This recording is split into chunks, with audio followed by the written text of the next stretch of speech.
Hello everyone and welcome back to Wonderlings.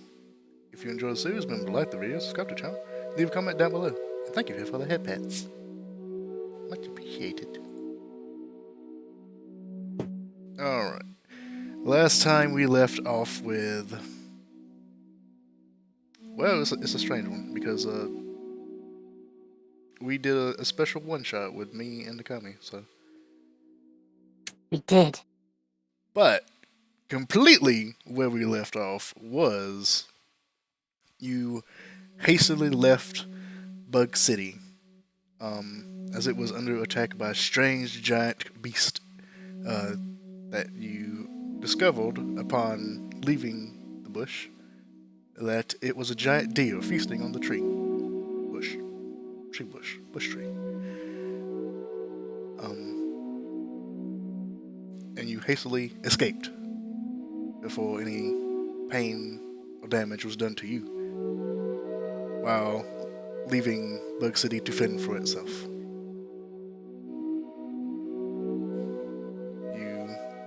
But before leaving, you made a deal with Wigs. I'm trying to remember the names off the top of my head. It's been so long. You made a deal with Wigs to bring him back a small amulet, denoting that he would be safe from the Rat King, who has been trying to move in on Bug City. Yes, the Rat King, who has been trying to mosey in on Bug City and establish dominance in the city. The deal really was just a way to get information on kind of how to fix yourselves, to find out where the seer is, because everyone in Bug City knows that the seer knows all, and we most likely know how to get you back to normal size. So you currently set off after two ruffians, two rats who were earlier in the city that Nakami, your character, hastily kicked out with a very powerful moonbeam, and you are now on their tracks, chasing them down in hopes that they will lead you to the Rat King, in hopes that he will be able to give you some information on where the seer is. Yes. I did not realize that I was firing lasers from space. True. Singeing many a bug who quickly and haphazardly dash into the light and singeing the bush itself. But at least the rat's gone. And that is where we pick up with you all waking up, but what two of you don't know is that, oh god, I won't actually be able to read names from way back here, will I? Ah, fuck. Oh no. Ah, fuck, I can't remind myself. Rest in peace, your back. Rest in peace, my back, and rest in peace, my eyes. I've been gone for many a year. Vishara. Yes, I can sort of see in memory. Vishara, you had a strange mini adventure within your own dreams as you will whiplash back and forth between different scenes in your mind. And that is when you awaken, along with everyone else. And this was after we killed that giant bug, right? Giant bug? It was a lizard. Oh, yes, it was a lizard. It was a lizard. It was like, giant bug? Did I forget something? Yeah. We actually are super powerful now. Level 20, sorry. Oh, wow, man. So much happens in 2 weeks. Wow. I'm sorry you had to find out like this. Well, you know, better now than never, I suppose. I mean, I am calling down orbital space lasers, so... True.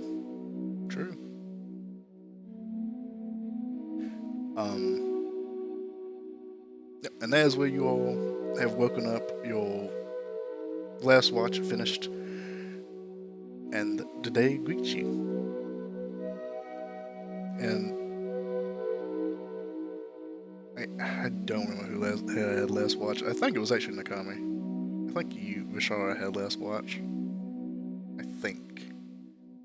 Because I think it was Faye first. I don't remember. See, And then here's Sunstone. the thing about watches, because Faye and I only need 4 hours. 4 hours of rest, so we can literally split the watches up between us.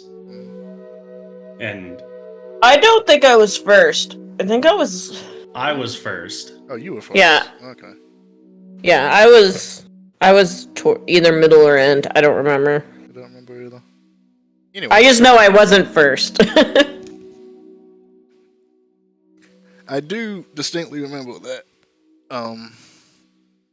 Sunstone's character, whose name I can't read for the life of me, but it starts with a V. Please remind me. Vestin. Vestin, thank you. I need like a second sticky note with just names.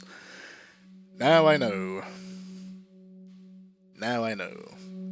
I do distinctly remember you practicing with your new sword on the grass.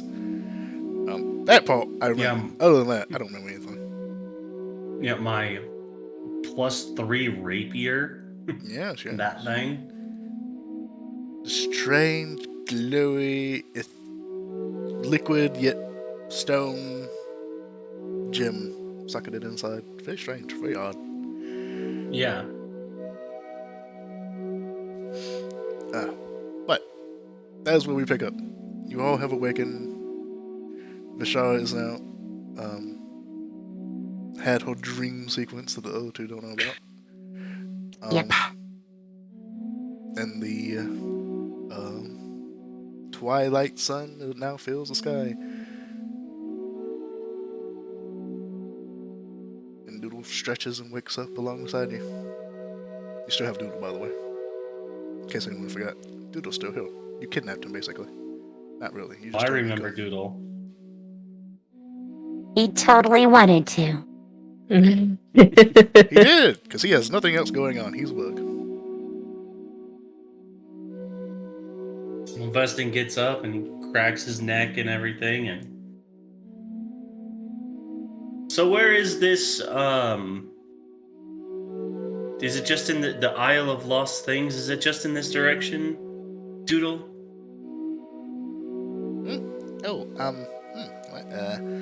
Let me think. That's where the Rat King is, right? He just like has his little claws on his head. He's going, struggling to use his brain that he might have. I don't actually know if brains have bugs. Bugs have brains. I think they do. Pretty sure they do. 99% sure.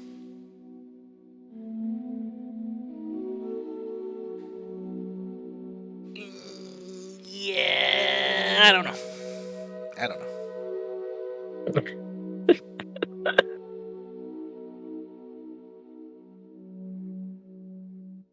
Well, it looks like we'll just have to wander in this general direction until we find the place.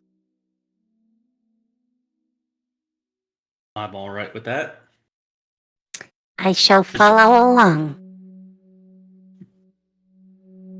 Also, out of character, the pain of me trying to switch my voice from my character I played last night back to Sophie. Just like, wait, I'm talking too formal. Oh right, this is the crazy one. Yeah.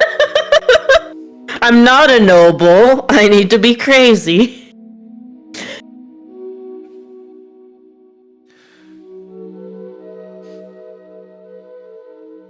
All right, so sun is up. Your camp is still set. You all are now packing up and heading out. Yep. Yes, Alright. sir. All right. Having some of that dried food we got, them rations. Yes, and you also have some lizard meat, I believe. I think y'all got some of that. Maybe some skin, some talons. I don't remember. I think you got some stuff. I took his claw. Did take a claw. Don't know why I called it a talon. I mean, Could you call it's a it a talon? talon. I don't know. Yeah. Big enough. It's big enough in the size we are to be a talon. That is true. It's gonna be so sad when we become regular size and it's just old. Yeah. Just chokes you to death because you have it around your neck. I'm sure it would just break. Who knows? Oh, it's a good thing I didn't make this out of mithril. Oops. It's a good thing I used my unbreakable rope. Oops. Anywho. Alright, I need you all to make me survival checks.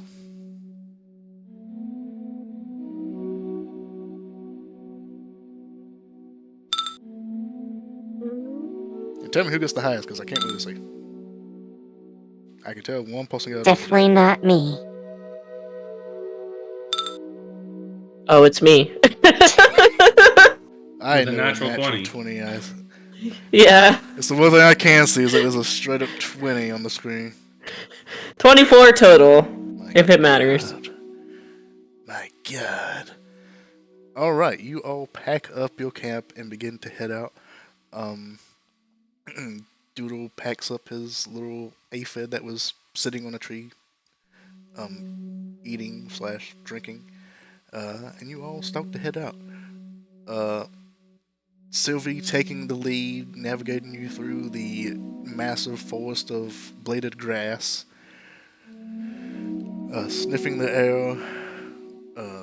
You catch a hint of sealed rat and begin to head off in that direction as well.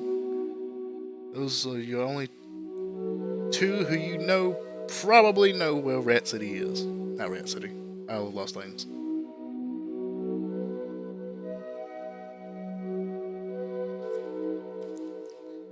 Alright.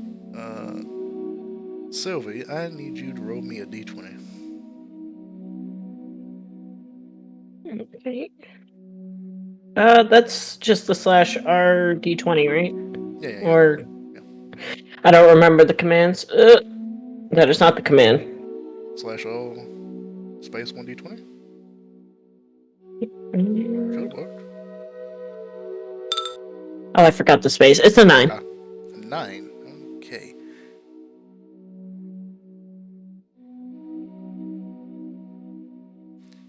Alright, you come across. Okay, I make a little list, and I was like, okay, they're never actually going to hit this one.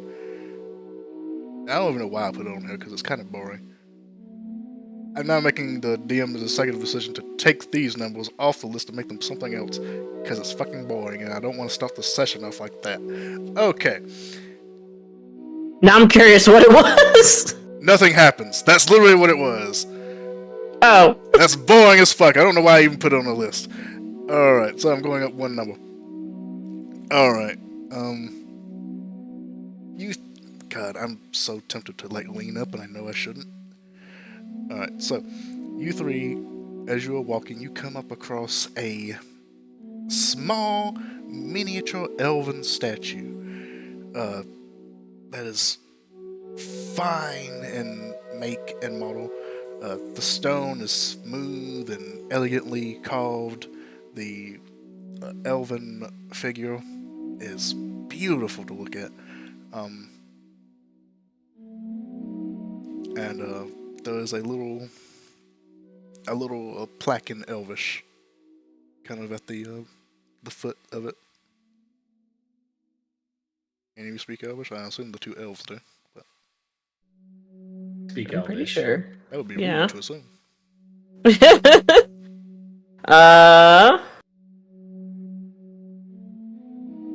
I go up and read it. Alright, you walk. Yes, I do, so I read it too. Okay. Alright, you two go up and read it. The plaque says,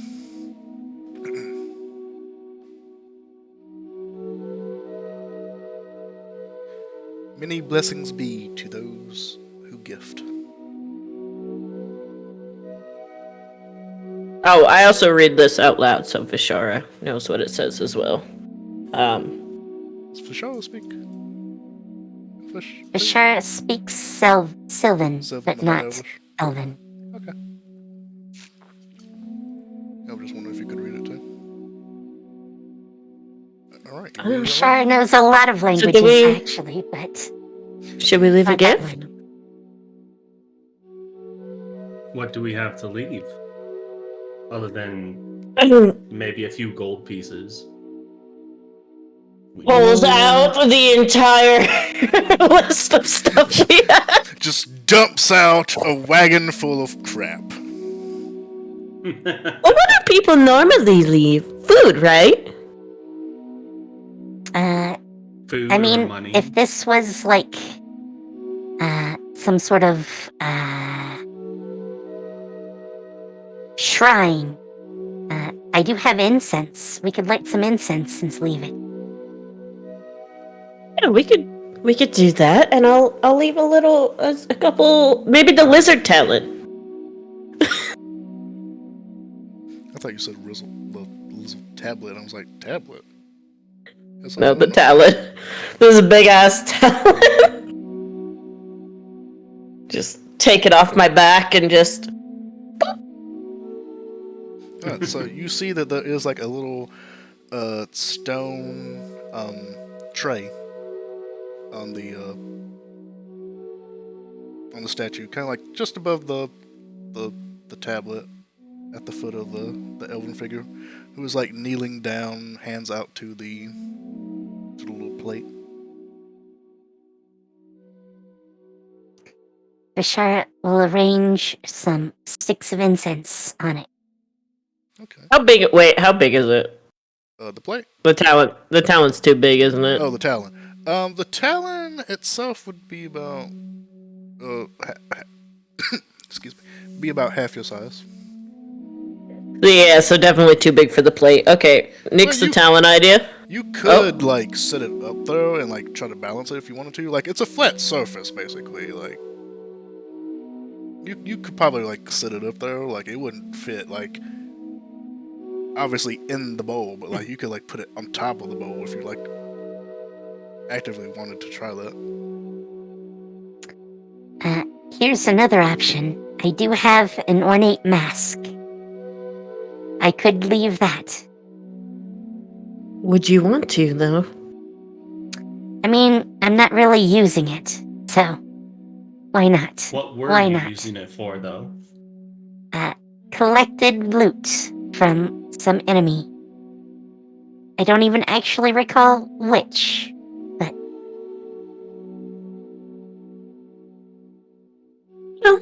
I've kept it with me. Perhaps we should each leave something. You've already put your incense, so you don't have to leave the mask, and I will attempt to balance this claw. Thank you for the follow. Welcome to the Brother? Do you have anything?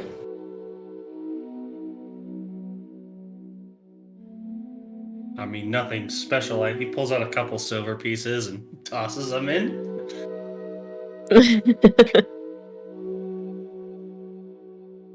I have that. And he Good enough. grins all. I don't know. Well, hopefully we get blessed or something. We need the luck.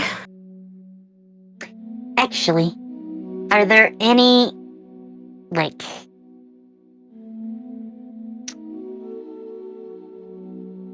I wanted to say flowers, but we're much smaller than the flowers. You are a fair amount smaller than the flowers.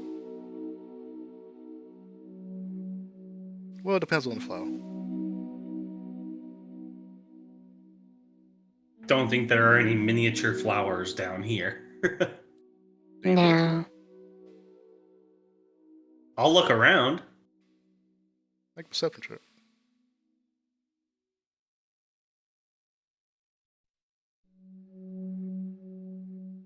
Perception. There we go. Don't. Is that no natural? Natural 20. My fucking go.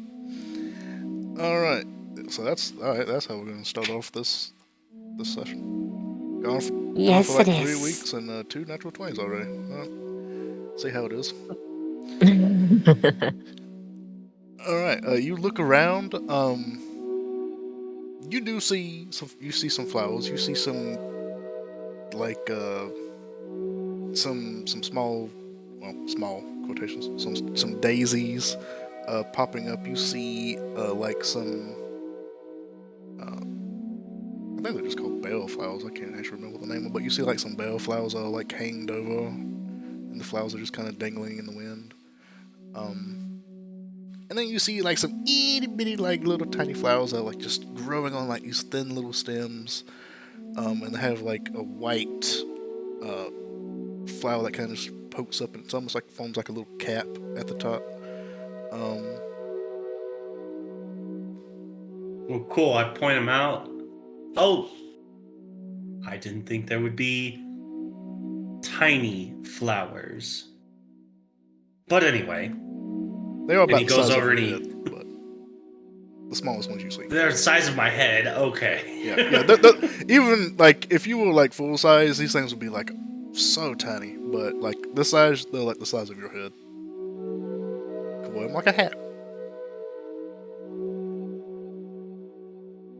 Does anybody want one? As Vestin goes to maybe cut one down with his rapier. I mean, might as well. Okay, so I'm sure I can find a place to put it. Sir, you have an entire bag of holding. Alright, so you walk over to the flower and you cut one off, and as you do, you kind of like just hear this high-pitched scream that's slightly muffled. Drop the flower. I'm like, what the? Did either of you hear that? I definitely heard something. Yeah. You all hold it.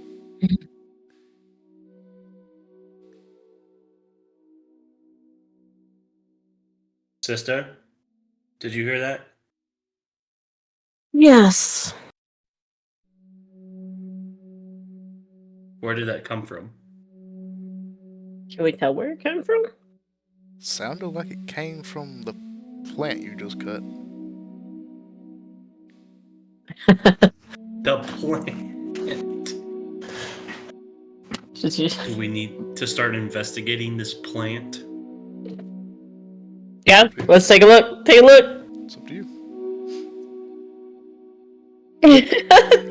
Before we go on this, did everyone leave a gift? I think so, yeah. Yes. Yeah, we all did. Yes. Okay.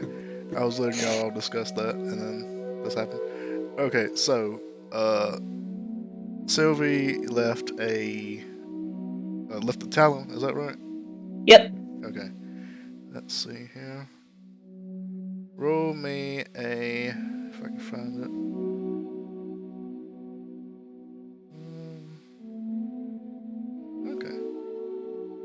Okay, I'll leave this. Okay, roll me a 1d4. 24. 1. Okay.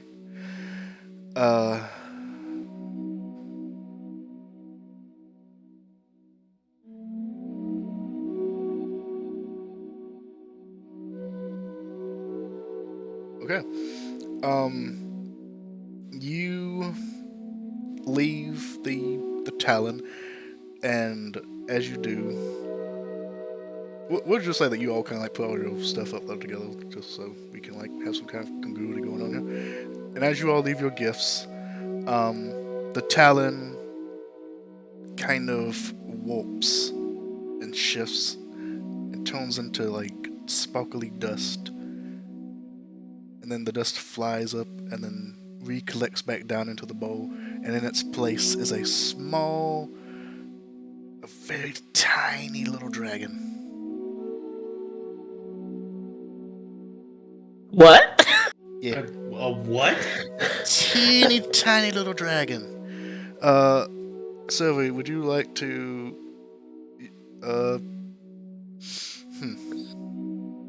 Describe your pseudo dragon. Describe your pseudo dragon.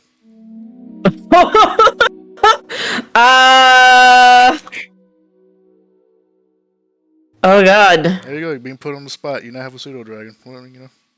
Holy fuck. I mean, if it's anything like her, it's gonna be like rainbow scaled and everything. Yeah, it is bright and colorful. It's got the blue scales that fade into green like her hair. Bright eyes.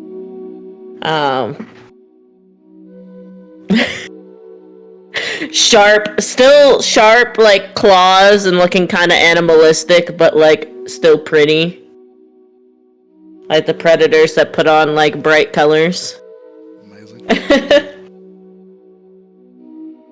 And this bright little dragon just looks up at you. Kind of gives out a yawn, stretches a little bit, then flaps over to you, lands on your shoulders, curls up around your neck. Oh, hello, little guy. Do you got a name?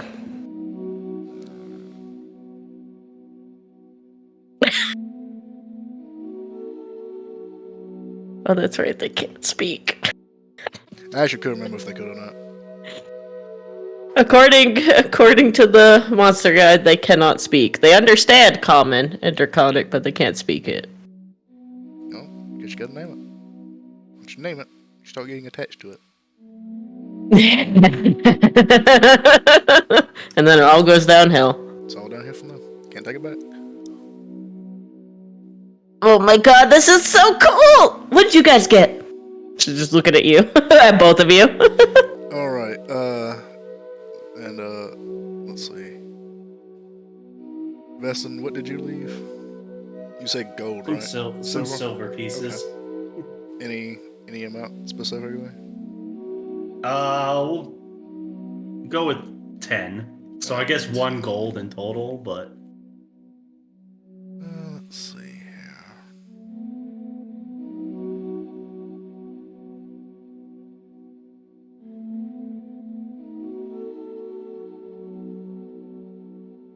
Ooh. Pseudo Dragon does have limited telepathy. Okay. It can communicate simple ideas, emotions, and images to people within 100 feet of it. So not words, but...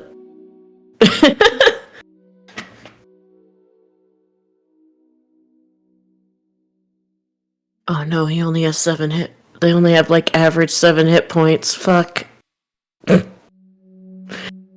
Oh, it's dead. No! Smack! No! You can't kill my my new baby. You just gave it to me.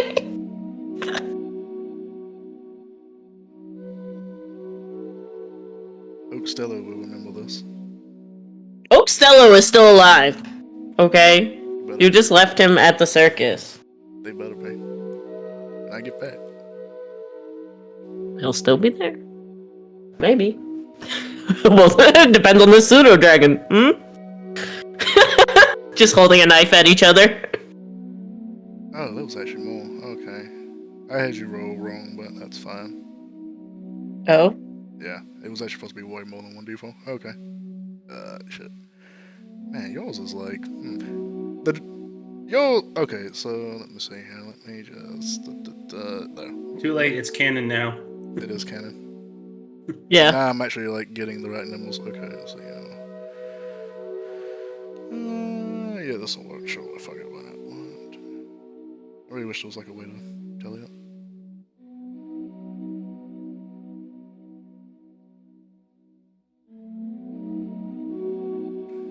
Okay, roll me a 1d20. Me? Yeah.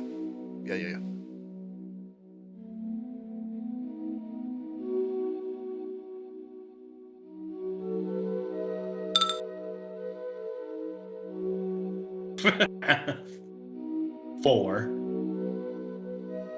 1, 2, 3, 4.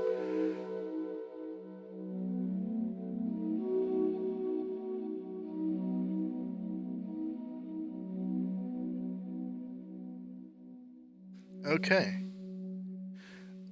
As you look at the tray where you left the silver coins, they all kind of gather up and like kind of put themselves like poker chips by themselves.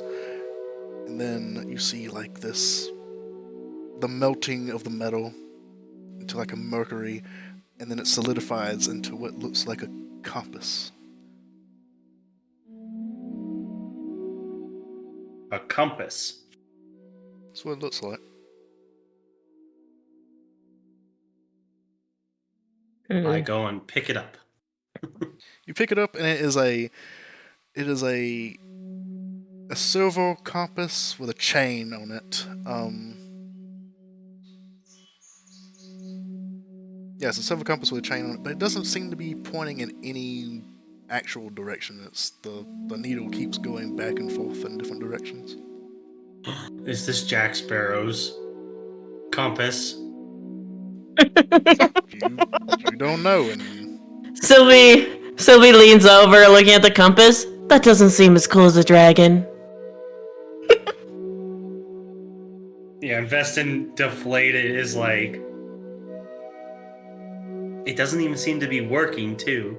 And he taps it a few times, like trying to get the needle to point north. you tap it a few times. It doesn't point north. It just kind of does wiggle every time you tap it, but it just kind of seems to be spinning in different directions. Mm-hmm.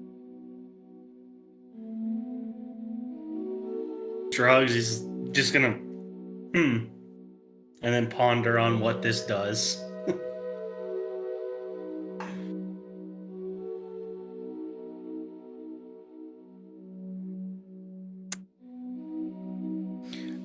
Okay, and Vishar, what did you say you left on the Incense. incense? Okay. Let me just get rid of that.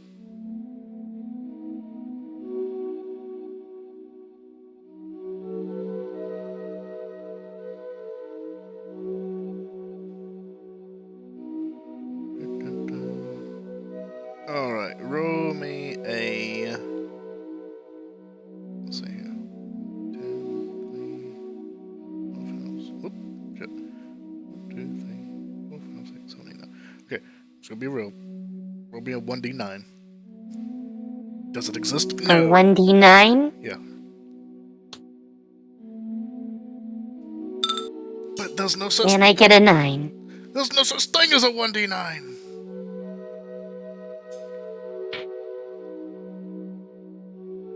I mean, it would be hard, but I'm sure you could do it.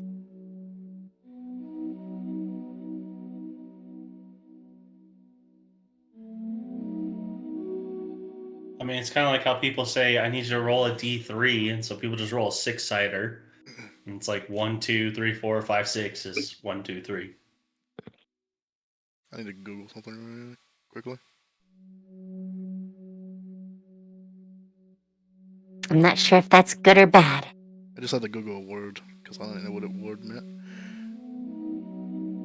All right, you leave out the essence or the incense, and they all ignite and start burning, and they burn all the way up to the edges and just leave a wispy smoke, and the wispy smoke foams into like this little ball, and then kind of condenses down into what looks like a piece of charcoal-like in coloration, an amulet, a charcoal-colored amulet with a black chain around it. Shara will pick it up and look at it.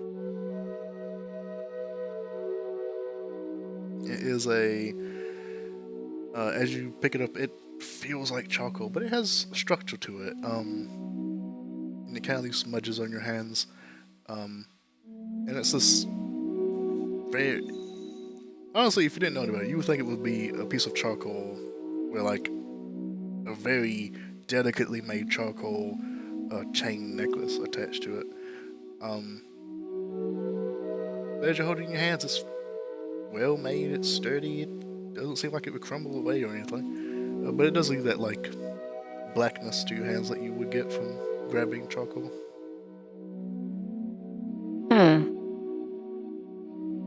Well, I'm not sure what it does, but I'll keep it.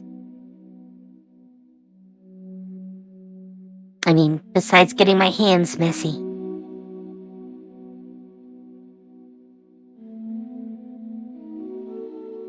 And as you all leave a gift, the statue, the hands grab the bowl, lift it up, and then the entire statue kind of fades from existence.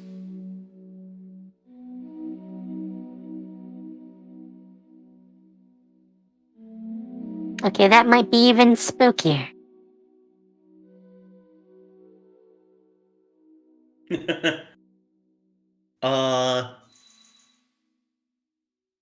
Can I try to discern what just happened with that? The statue or the flower? The statue. You cut the flower. I mean, both, really. I mean, let's start with the statue. Let's start with the probably more important thing. Alright, roll me a investigation check.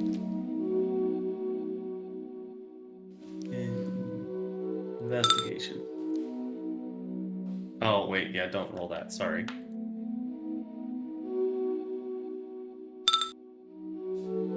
$17. Alright, 17. You go up to where the statue used to be, and is no longer there.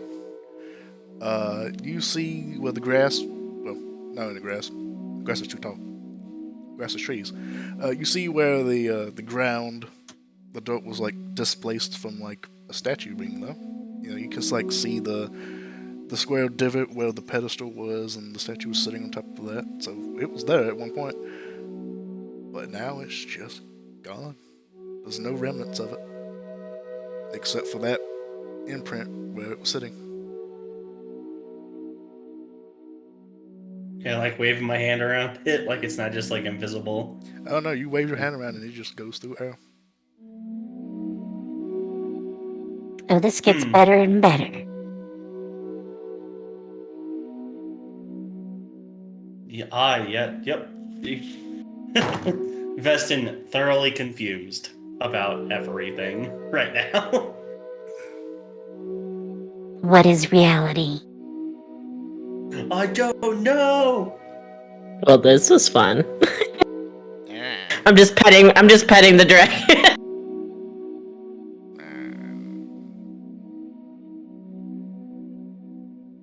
Oh, right, there was a flower. We should probably look into that too. Dude who just sits there scratching his like face. Wow. That was cool. Oh man, he didn't even get to leave an offering. Poor little guy. He's not a main character! Poor Doodle. Damn. Doodle didn't get to leave an offering. He could have become like the ultimate warrior. Oh, never know. He could have become God. He could have had it all.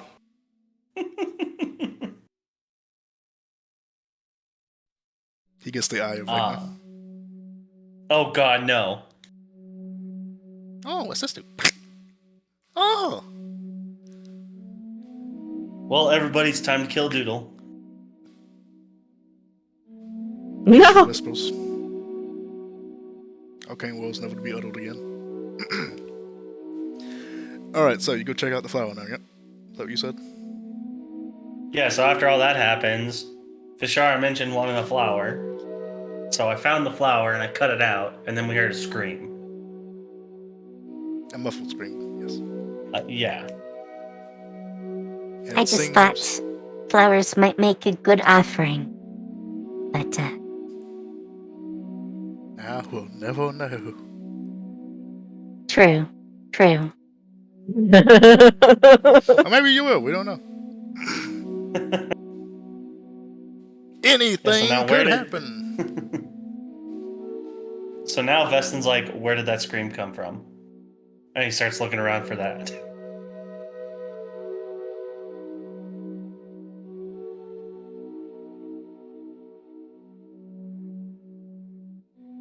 All right, so you look around for the screen. Make me another investigation check.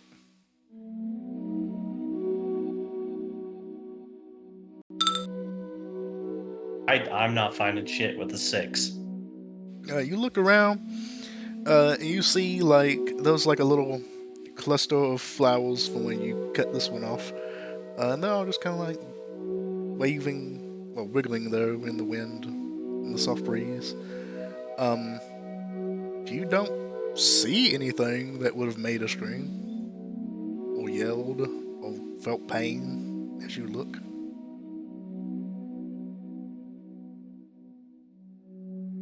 Just a cluster of about 5 flowers. Well, 4 now. And the one you cut off that's now laying on the ground. Unless you picked it up. It, yeah. Doodle, I got you a flower. You did? Yes, here. Oh, wow.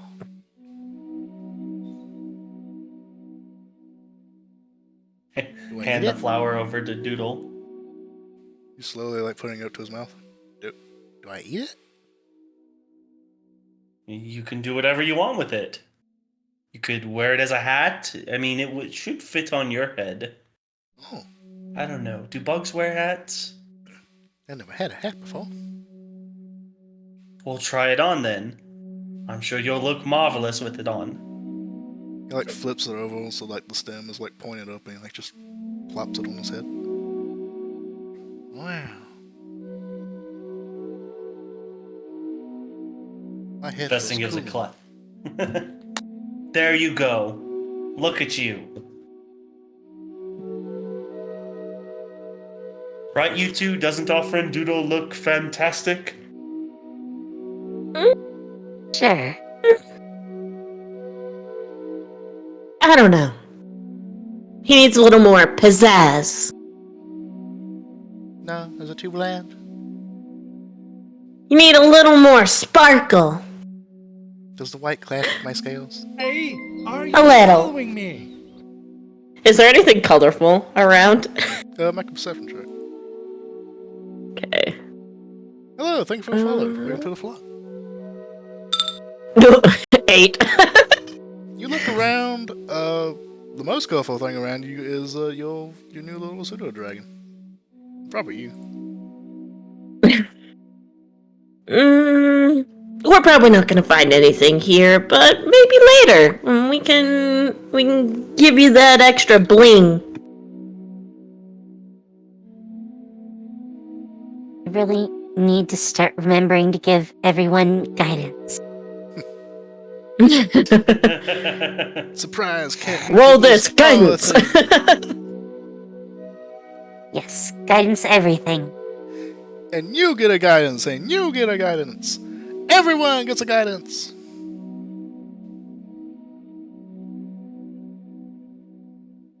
Alright, so. Doodle now has a fancy hat. And you have a pseudo dragon. And you. Both of you have 2 amulets. Well, one's a compass, but. Could we want like an amulet if you wanted to. No, he'll like attach it to his belt and everything, or maybe like his vest. Or like you'd have a little pocket watch, but it's a pocket compass. Yeah, pocket compass.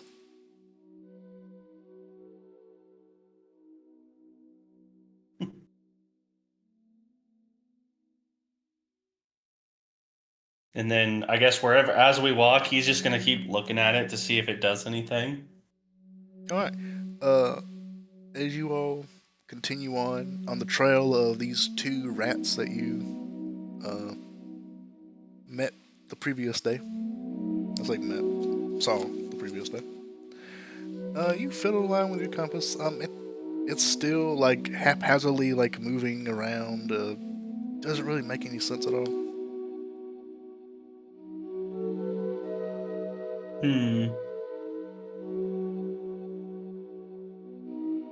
I'll figure this thing out one day.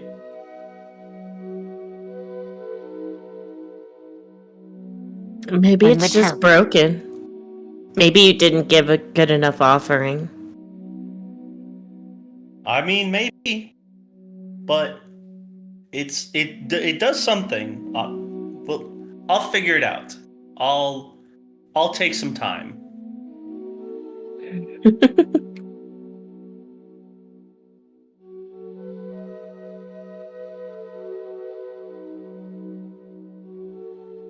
You know, not all of us can be lucky enough to get a dragon. Well, you did get a sword, so you really shouldn't be complaining. I mean, I didn't get this sword. It just kind of happened to fall into our hands after We kinda stole it. caretaker. Yes, we kind of stole it. I'm not saying we didn't steal it, but its caretaker, delivery person, kind of disappeared on us. So, You know, I kind of wonder about that. When we shrank, did he just, like, fall on the ground and... No, because we would have had, like, an earthquake if he had done that. So, was he the one who did this to us? That bastard. I mean, I don't he know. might. Do you believe things are real that you see in dreams? I don't see anything in my dreams. I don't even usually have conventional dreams. But, I had a very strange dream last night. So, Oh? what was it about? What'd you dream about? Among some very weird scenes, I saw our erstwhile caravan leader being chased. Who was chasing him?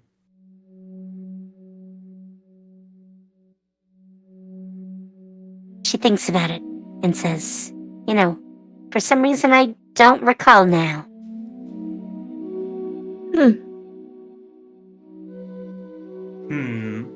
If Maybe Hubert it'll is in come to me trouble, sometime. I'm still of the theory that he did it to us. Oh my god! why thank you for would the he do it 100 bits. to us, though? I don't know. Dreams. Perhaps this was all a ruse, and he constantly lures adventurers into a trap and then And just gives them magical rapiers? plays a prank? Maybe that wasn't intentional? I don't know. I Seems mean, more that interesting. sounds more Fey-like than anything else. Maybe he was a fae! He didn't look very Fey-ish, but you never know. Did you... He Well, looked like he a was gnome. sounding really weird towards the end there.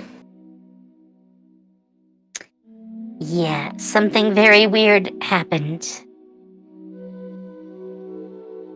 I'm not entirely sold on that being him, though.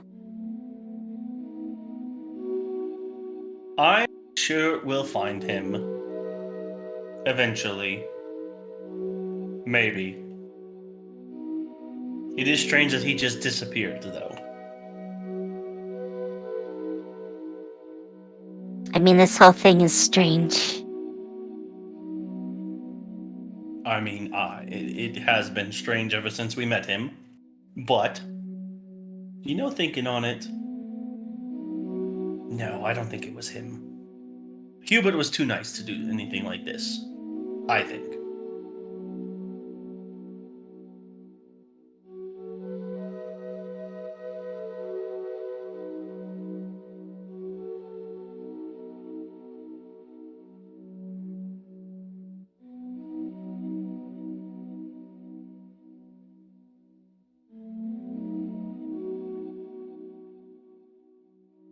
I won't argue that.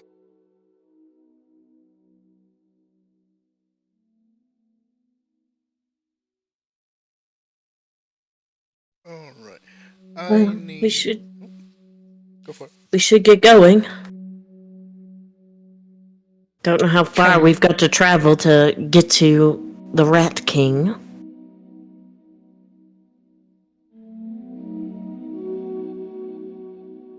Rat King. You know what? I just had a thought. Could it be that maybe some Fae is attached to the sword? Like, has an interest in it, maybe? And, that is why this all happened. But why wouldn't they come and get the sword? I mean, Maybe they they're want it Fae. hand You delivered. never quite know.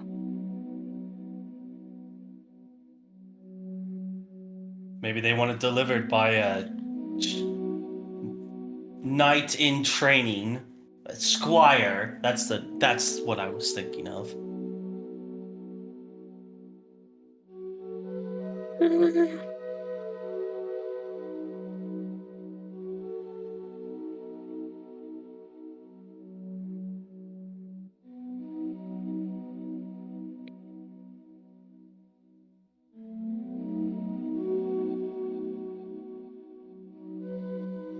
Well, I suppose we'll have to ask if we ever find out why. True. Be pretty funny though if it turns out it was all just one elaborate prank for no reason. Huh. Except not. I don't think this would be a prank.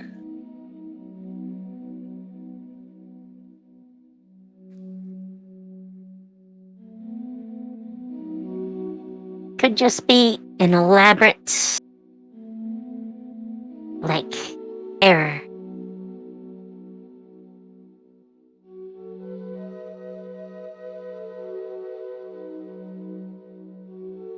But who knows? Who knows?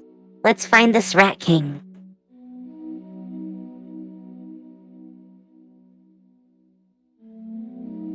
Alright. We start walking.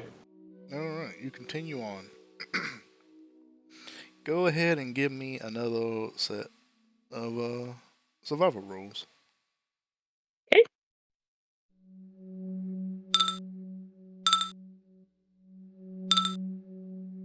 Wow. Apparently I'm the highest at 15. Let's go!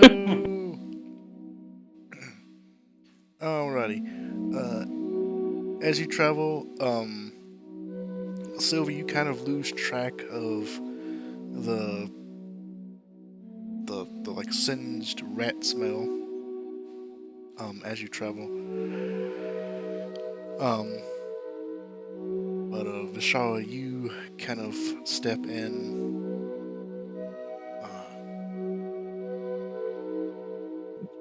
And with you being the last one, or the one to like have the most contact with them, being you're the one who obliterated them with Moonbeam, you kind of feel like a very faint, lingering presence of your divine magic still present on them. You kind of follow that pull, that kind of connection that you still have, and you lead the group in that direction. Go ahead and roll me a d20.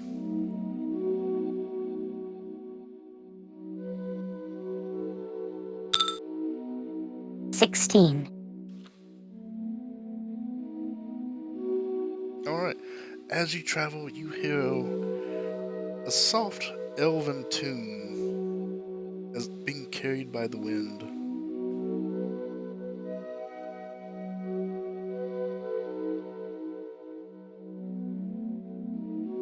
It seems like some sort of soft, like almost lullaby.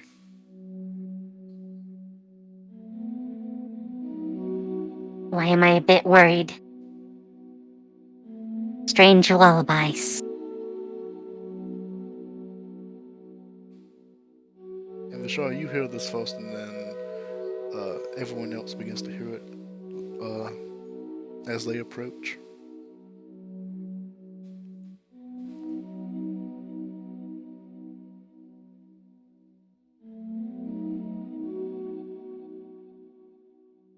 begins humming along to it.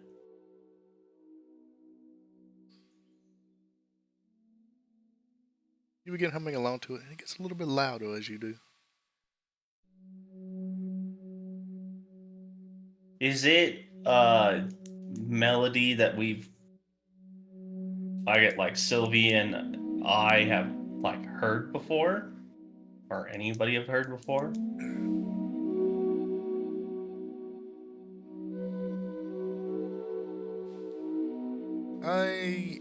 I would leave that up to you two. If you two would have been like sung lullabies in your childhood.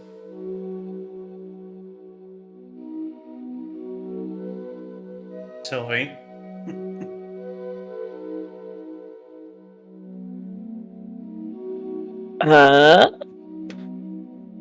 What exactly was it that we heard? It sounds like some sort of elven like tune, like a soft lullaby.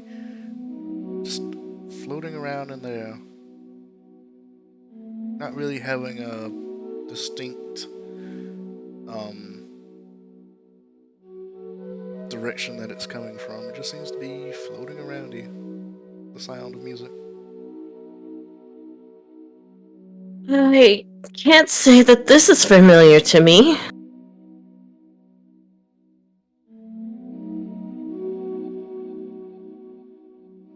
Mother always sung in Sylvan rather than Elven.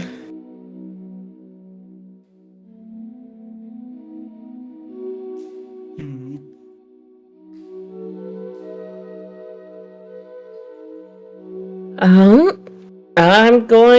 Can I do perception to try and figure the source? Yeah, you give a perception check, try and see if you can pinpoint where the sound may be coming from. 11. 11. You listen and like move around to like different spots, trying to like pinpoint where this music is coming from. And each time, it kind of like brings you back into like the center of where your group is standing, like it's just sitting right there. And then occasionally a shift of wind happens, and then it moves slightly somewhere else. But it all seems to be like kind of converging where you all are standing.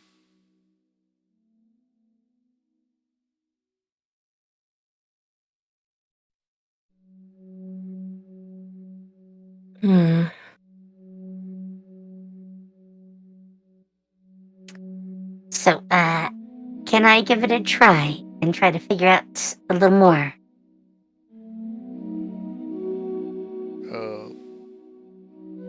Sure, yeah. The perception check, yeah. That's what you mean. Yes. Oh, actually, I'm gonna give myself guidance first, and then do a perception check. Let's go! Not that I need it, apparently, as I get an 18. But,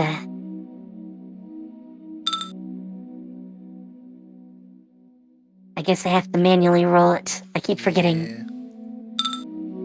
Oh, heck. 22. All the perceptions. Let's go! 22! Alright, with the 22, as you listen in and you kind of like walk around trying to see if you can hear like a source of this music, you two are kind of like led back to like where you all originally kind of stopped and stood when you first heard it. And it doesn't really seem to have like it's strange.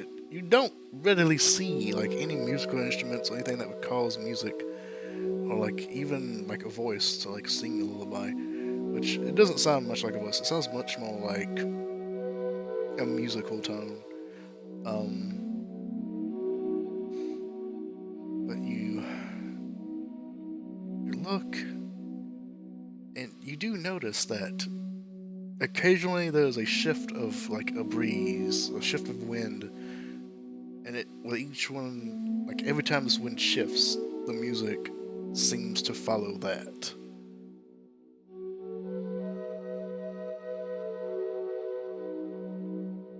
Well, this is definitely strange.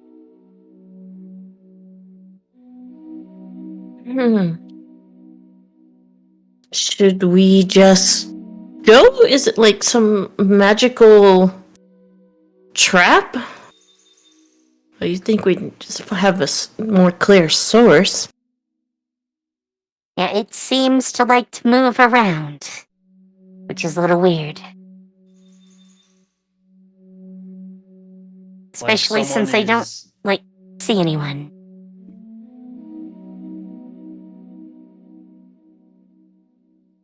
Yeah.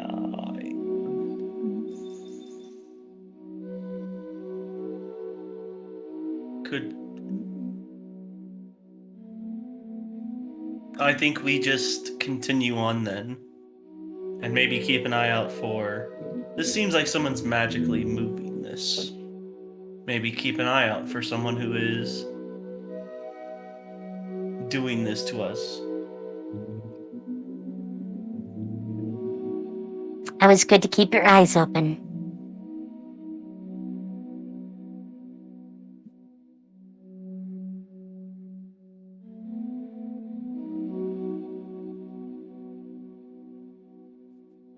Alright, so eyes open for source of singing.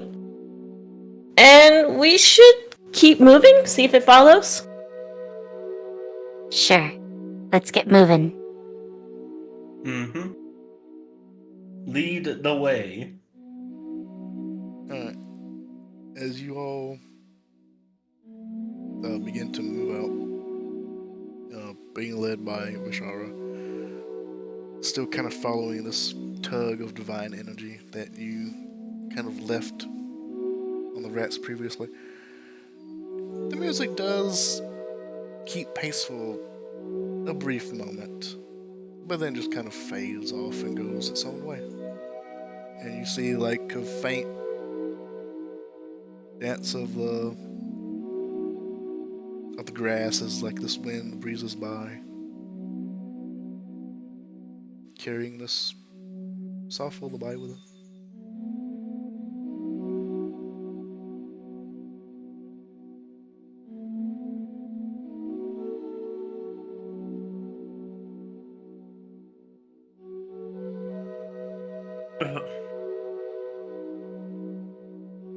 Alright.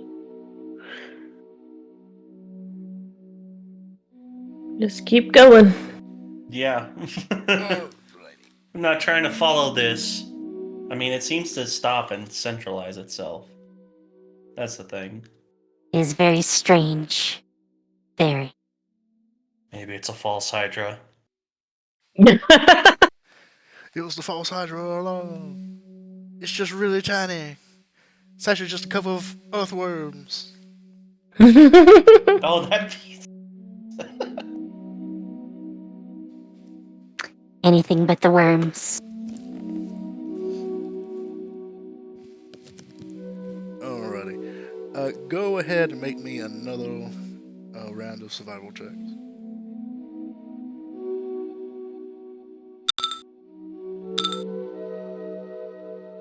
We're all rolling good this time.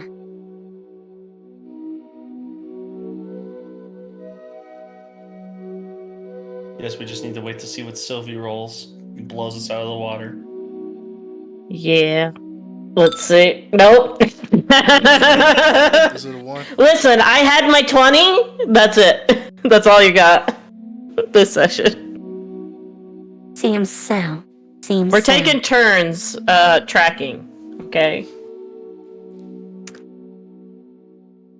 You got the highest? Vestin. Vestin at 18. Alrighty. Alright, Find some tracks. tracks. Alright, so you keep following this, like, Michelle, you keep following this divine pool, but as you are all walking in, like, this direction, Vestin, you see a you see I'm trying to like a clump. That's a clump of rough, stiff hair stuck to the side of a piece of grass that was cut and is now leaking sap. This clump of hair is like stuck onto it. I think they went this way.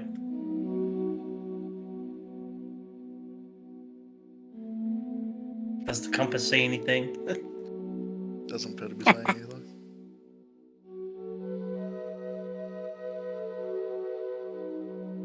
I don't expect much from the compass. Listen, I will figure out why this compass is not working. Meanwhile, you have someone with detect magic, but that's okay.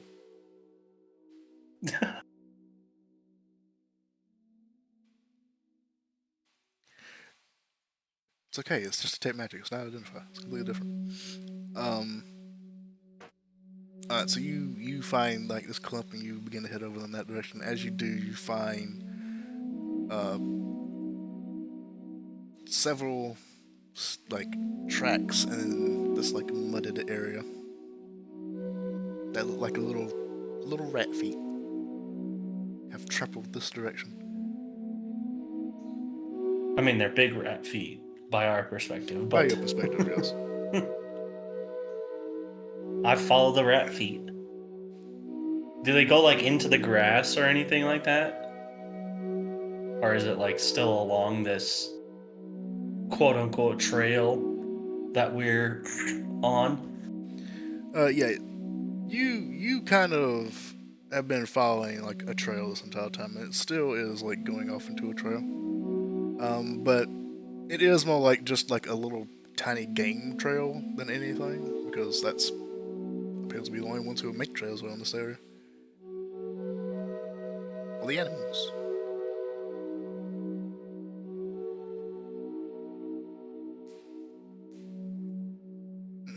But occasionally it does kind of like veer off and like reconvene and like go off in like different directions, and that's kind of where these survival checks have been coming into play, where you find new destinations and whatnot. Doodle, how long did you say it takes to get to this Isle of Lost Things? I Do you not know? No. Does anybody know? don't know. No, So we could Obviously be never traveling been for a there. while. well, usually when I want to get to a place, I just walk until I get there, and eventually I get there. But you don't have a sense of time, do you? What is time? I think that's a safe yes.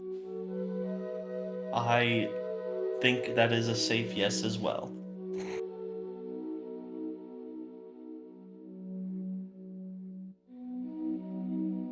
Well,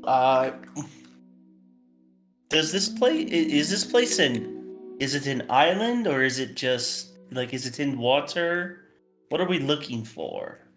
Well, from what I have been told, it's a place with stuff. As he Just stuff. Yeah, stuff. And he begins to like draw on the ground with like his little charcoal stick. Yeah, it's a place with stuff, and as he draws, you see like kind of like the interpretation of his of the stories he's been told about this place. And what he's drawing out is like this big castle made out of like random, like discarded trash, and it's just stood atop this like sea of random lost junk and trash, and like those giant bicycles and those like toys and just a mass of everything. Yeah, it's just like a place that's like got all stuff around it. It's like stuff there. Uh-huh. Well, at least we know what we're looking for. Mostly. Sorta.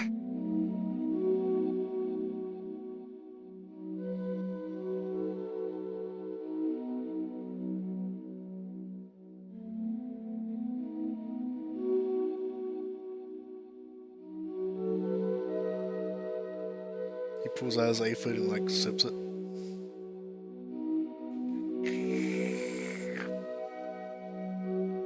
Aphid.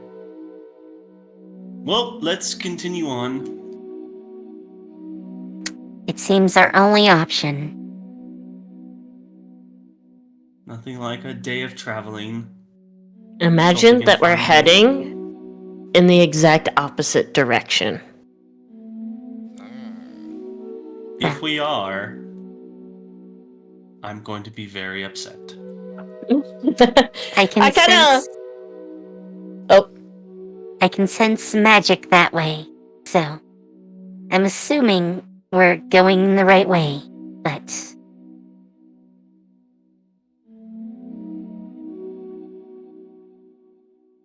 but it's still quite a ways. so it seems. So it seems. Sylvie just throws her head back and goes, "Are we there yet?"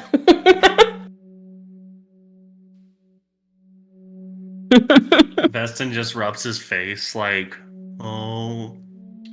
You're gonna start Why not? asking that every hour.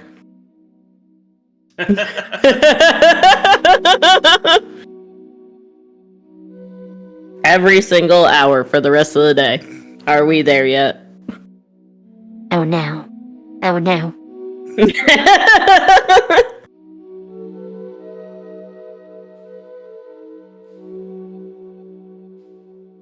And Veston is just always going to reply with no. Even if they do get there, he's going to respond with no. Rude.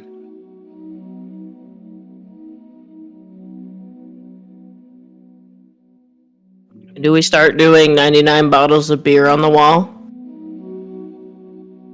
It's strange because as you keep asking, "Are we there yet?" Eventually, one of those no's turns into a yes, but it's not Veston's voice.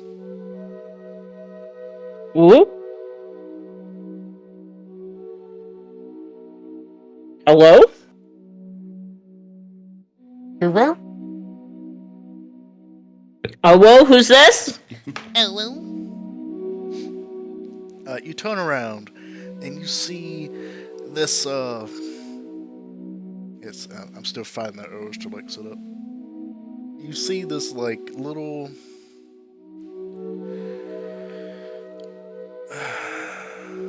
It's strange. It's like this small rock, but it looks sort of out of place. It looks off. That's where this voice came from.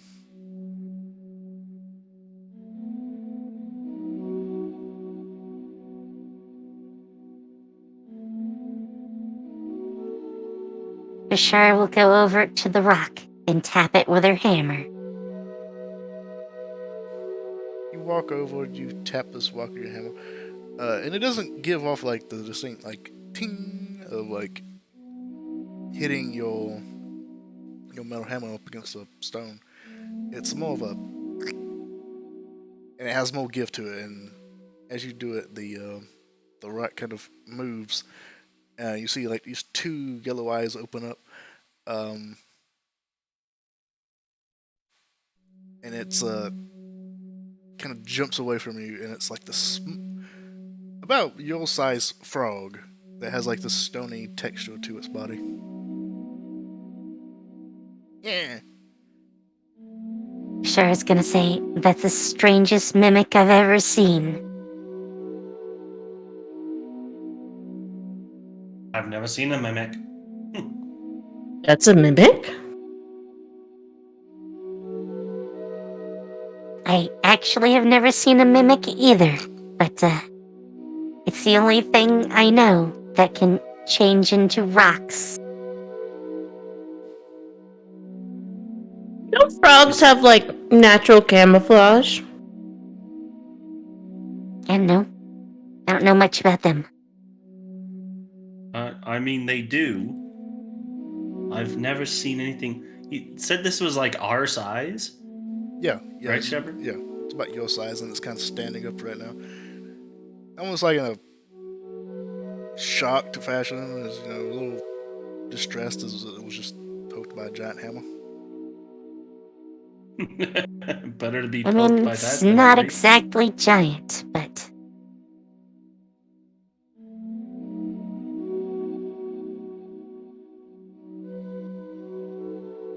You really gotta watch out with your throwing those things. Those things can hurt people. My cousin Frankie, he died to a hammer landing on him. They thought he was a geode. I tapped you. Rip I Frankie. tapped you. Always remember. Slightly different. Yeah, I don't want to take the chances. A little rude. Imagine just being tapped with a hammer out of nowhere. Oh, and we lost Sunstone. Oh, Rest in peace, Sunstone. Always remember. Sunstone and Frankie. I'm here. My Discord just like died and restarted. I don't know why. It's a miracle. He's back. Great. forced update. I don't know what happened there. Sorry. What happened? Good. The frog said, "My cousin Frankie." Yeah. My cousin. Got a hammer dropped on him. They thought it was a geode. Rip Frankie. I mean, well, if he you shouldn't hide be as a looking rock. like a rock. Look, you can't go discriminating against frogs that look like rocks. I'm not. I am just saying, if you don't want a hammer dropped on you or swung can't at you, help it. Don't look at a rock. Don't look like a rock. I'm sure there are other forms it could choose. No, I was born like this. This is how I look. This is how all my family look. We look like rocks so that the giant hawks don't come down and eat us. Now, don't you guys feel rude? Or the mongooses. You don't want to mess with the mongooses. I mean, how else can we tell if the rock is a frog or not? Exactly. That's the. Wait a minute. Don't go hit me with a hammer again, please. I mean, she can hit every rock here to tell if it's a frog or not. It's very effective.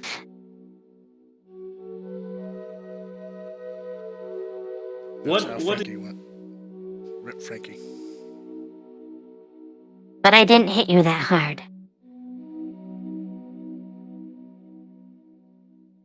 He's just gonna say "Rip Frankie" every time. What is your name, good Sir Frog?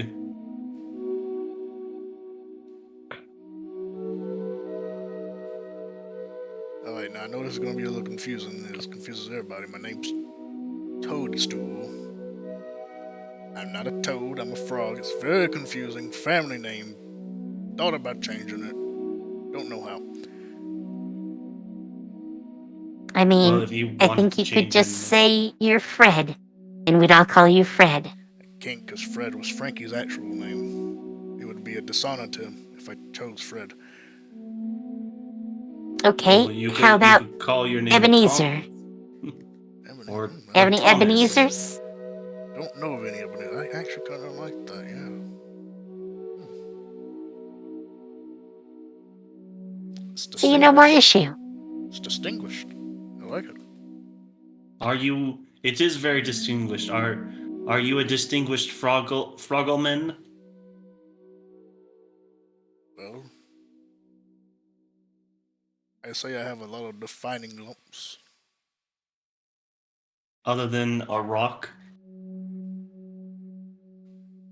No, I've devoted my whole life to being a frog that looks like a rock. I don't really have anything else going on in my life. Then how can you say you have so many distinguished looks if your only look is a rock? Well played. Well played.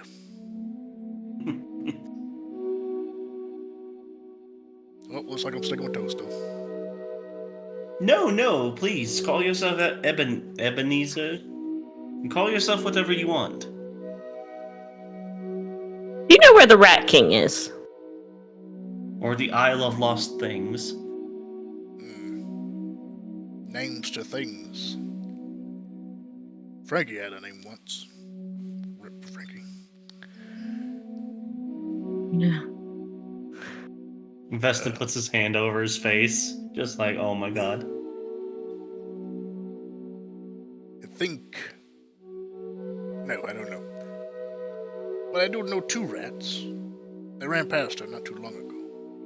Don't know a Rat King. Don't know her now. I know a few lost things. It so happens we were following those rats. Or at least I'm pretty sure those are the rats we were following. Did they look burnt up? Singed. They did. They were missing a lot of their fur. And smelled a lot like chicken. Like roasted. Lightly, though. You've Lightly seen a singed. lot of roasted chickens. You'll be amazed how much Feywild KC is just tossed out these days.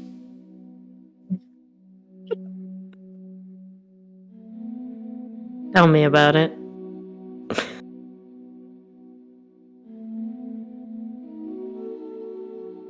Well, which way did they run, Mr. Do you want to be called Toadstool or Ebenezer? Toadstool's fine. Toadstool's fine. I saw them run that way.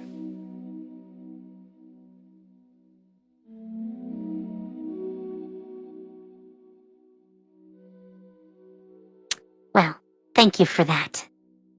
I guess we can get going then. He kind I of think looks. we could. He kind of looks to you, and he goes, "And I do hope you find Yet. I don't know who Yet is, but I hope you get the."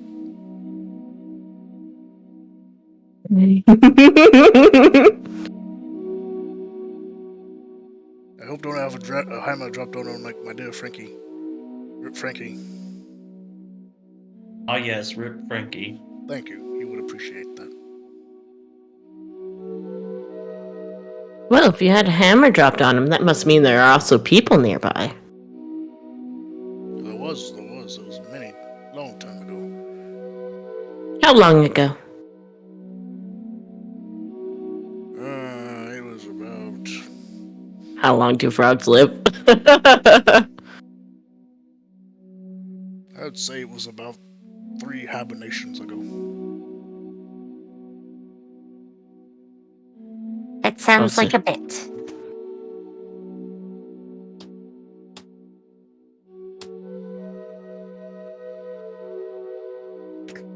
By the way, they apparently live 10 to 12 years.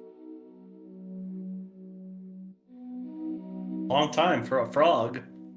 There's one Google thing says 30 years. What frog is living well, apparently 20 years in captivity.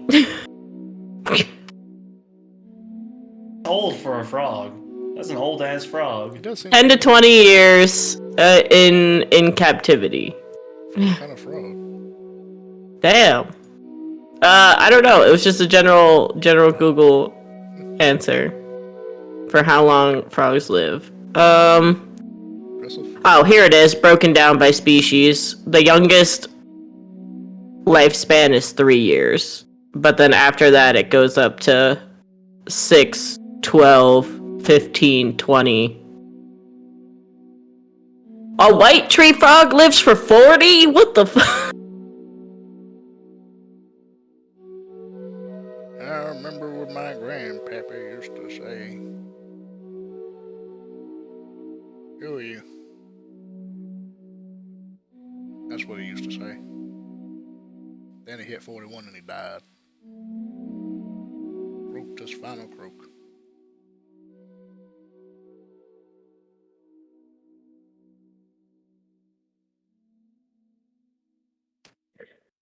Well,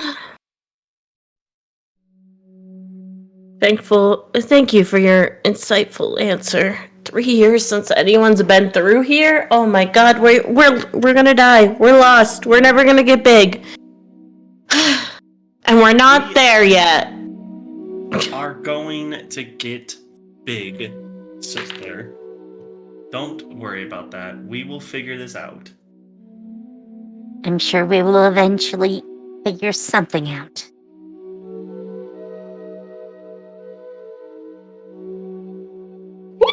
Excuse me. I mean that, or we end up waging war on all the bugs. One or the other. I think that will be a war of attrition that we will just lose because there are many more bugs than there are us. True, but I think we're more powerful.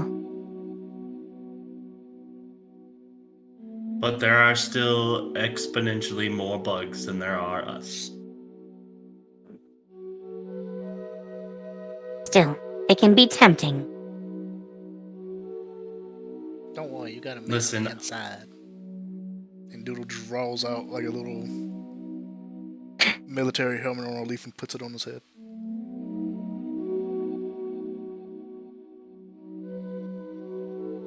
Okay, going.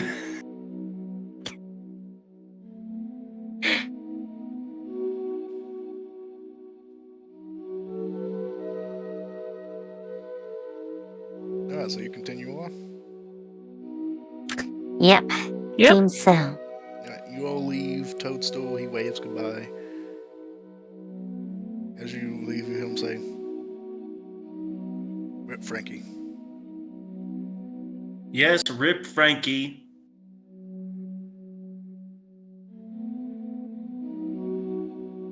Say it with me now, you two. Rip Frankie.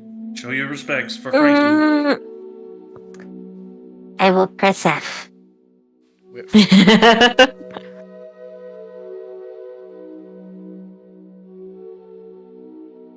R.I.P. to the OG Frankie. The best of us.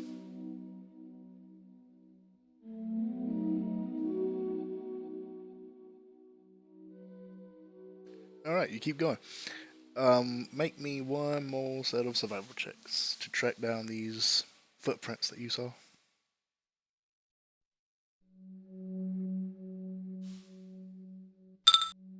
Oh wow. Good luck beating me. Another 6. Let's Well, go. I got a 22, so. I only got a 9. Rip. Guide us right. By the power of God, we will be guided. Let my goddess lead the way. Alright, so you all follow these trailing footsteps, paw prints, and they cut off into like a rocky area.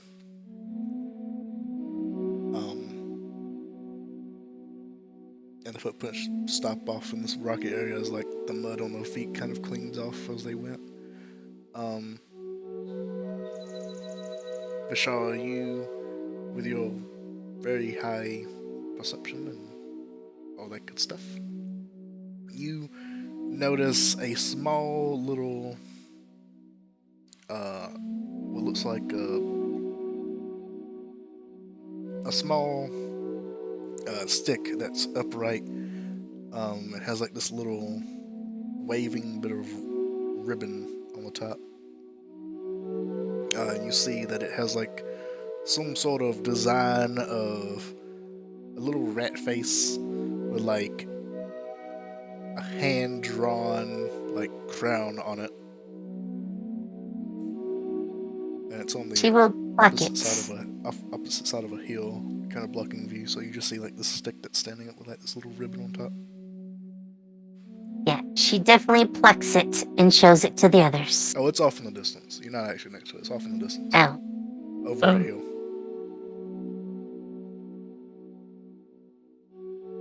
wait, how am I seeing it over a hill? It's like picking up past the hill. Like just enough for like past the hill. It's like, so there's the hill, like wherever the stick is buried, Okay. it's like just at the other side of it, poking it. So it's a much larger pull than I was thinking. Difficult to tell. You don't That's know a how pretty big structure if you're seeing it over a hill. Oh, you're thinking like an actual like it's like, okay. I understand where the confusion is probably setting. It's not like an actual hill. It's like a hill of like little tiny rocks. If that makes more sense. Ah, It's not like an actual full size like hillscape that you're seeing. No, it's like some like piled up stones and stuff that are making like this little stone hill relative to your size. Say like a hill to us normally is probably just like a little mound of dirt.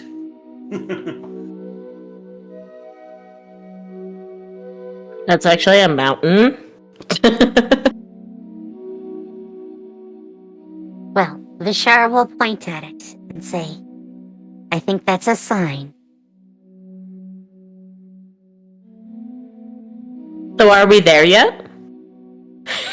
No, we are not. I'm gonna smack Sylvie. No. PvP in my Christian Minecraft server? How dare you? A duck. Duck out of here. Tell my dragon to go bite you. It looks at you, looks at him, looks at you, flies over and tries to bite him.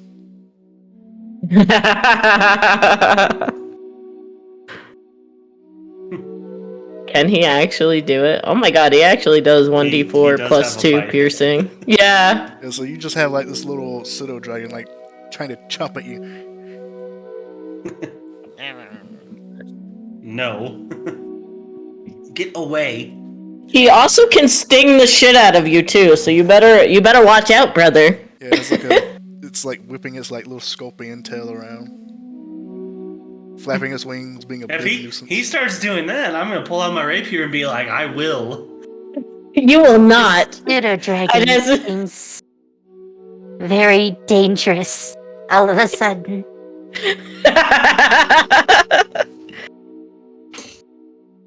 Better keep your hands to yourself. And I just call my dragon back. It just kind of stops as it's like being held by Vestin, as it was like trying to attack your face, and like looks back at Vestin and goes, flies back.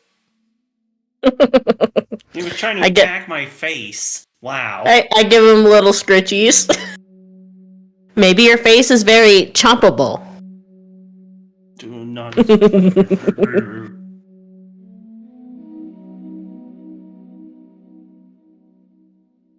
Let's climb the hill? Yep. I'm climbing the hill. Alright, Does seem the idea. Alright, you begin to climb this hill, making your way up to like the rocky surface. And as you approach, you hear two squeaky voices on the opposite side. And it sounds something like,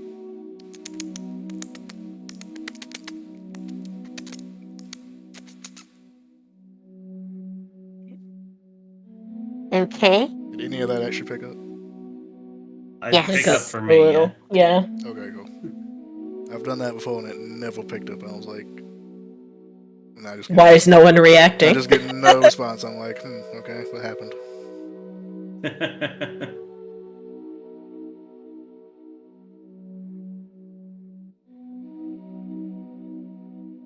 So Alright. do you approach stealthily, or do you just rampage over the top? Yeah. Sure, I'll try stealth. Yeah, I'll stealth over. Alright, roll me stealth. Up to look over the hill. I guess that means we should probably roll.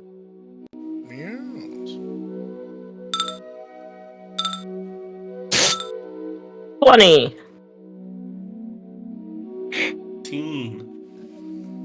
And my 5. Alright, you all I break every twig on the way. you all begin to make your way over the top, and once you hear these like little squeaky voices, you begin to, slowly approach, trying to make as little sound as possible. Sylvie and Vesting, you two kind of crouch down and almost crawl your way up as you're climbing up this hill. And you look over and you see two rats that you saw the other day. And they have made camp. They have like two tents, like little tents set up that's made out of like little leaves. And they have like a little campfire set up that's currently put out, so you didn't see a smoke sign and you didn't see a smoke column go up or anything. And there is basically a flagpole, which is what you saw just above the hill, and it goes up for quite a bit, but just enough to like peek out over the hill in the direction that you were looking at, with like this old tattered ribbon that has like this sign of the presumably Rat King. You two. Damn, they know how to make fire. That's impressive. That is very impressive. I've never known a rat to be able to light a fire. They're learning. Kill them now before they evolve too much. Yeah. Next thing you know, they'll have opposable thumbs. You look down and you see these two, and they're currently like sitting down on like two like little rocks and seem to be chit-chatting with each other, and they all very singed. The wounds do seem to have healed a little bit, and like it looks like they're bandaged up. But they don't look in good shape from yesterday's goings. And then you hear a loud, well, not loud, but you hear like a rock tumble down the hill. And then you hear it hit another rock, and then a bigger rock, and then a bigger rock, rolling down over. And you two look down and you see Vishara just kind of standing there motionless as you see like these rocks tumbling down behind her. I meant to do that. Totally meant to do that. Can I have Sylvie lean over to Veston and just go, "Are we there yet?"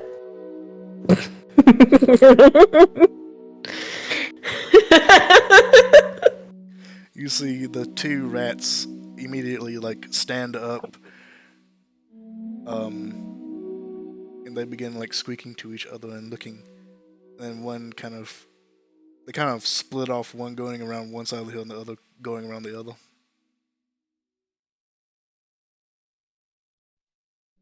Holds up his hands. Hold on. We don't mean any harm. Trying to talk to them. You yell out. Yes. And Cover Vishar's face.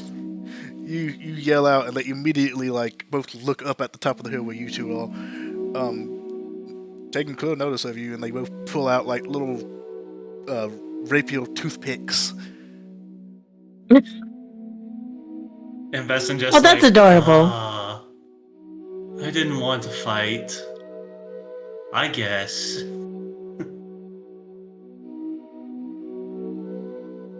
Well, it's time to have some fun. Oh, you actually want to fight them? You actually want to fight them, Sylvie? I've been walking all day. Of course I want to fight them. Oh my god. Vishara,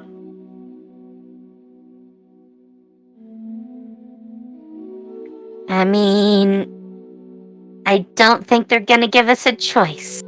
They don't look friendly.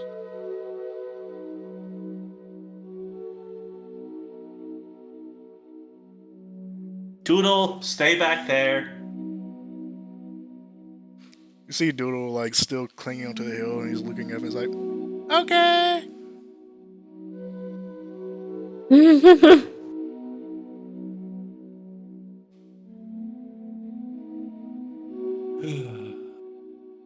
All right, so you all are going to proceed in attacking them. Is that what's going on? Yeah. I guess. Let me set this guy up as like a little stand-in, so you know where they are. So you two, or you all, are like on top of the hill. They were in the process of going around the hill, so they'll be like right there. Yeah. So just kind of like set yourselves up where you would have been.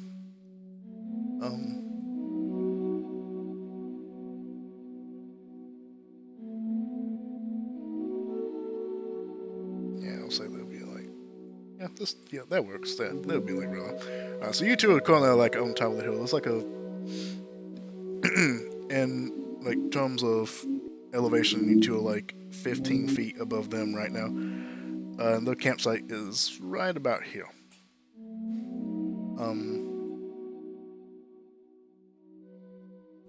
Yeah, that works. Well, I did not move. All right, let's. Oh, actually, before I do that, let me actually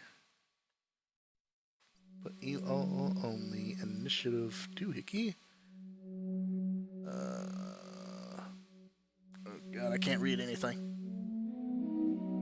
Add. Yay, I did it. Okay, now you can all roll initiative. Yay.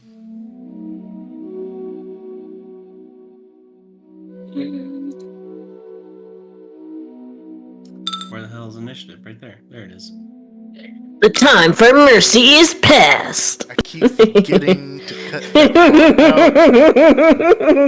out. Faye, I think you're always the one who reads it. Oh my God. Yep. Every time. Is it actually showing up in the initial order for you? Can you see that? Yes. Okay, I couldn't tell. Though I'm totally not finding my initiative roll. So. You may It's a not, green box that says initiative. You may not have it. Ah. Oh my, you do have it. Oh, but I cannot. You said a green box. The green looks different.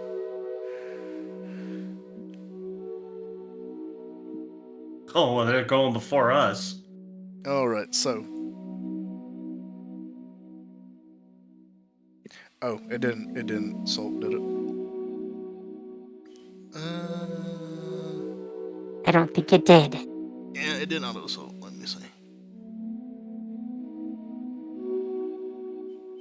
I'm looking. I really wish I had better eyesight. It's all the way at the top. Okay, cool. There we go.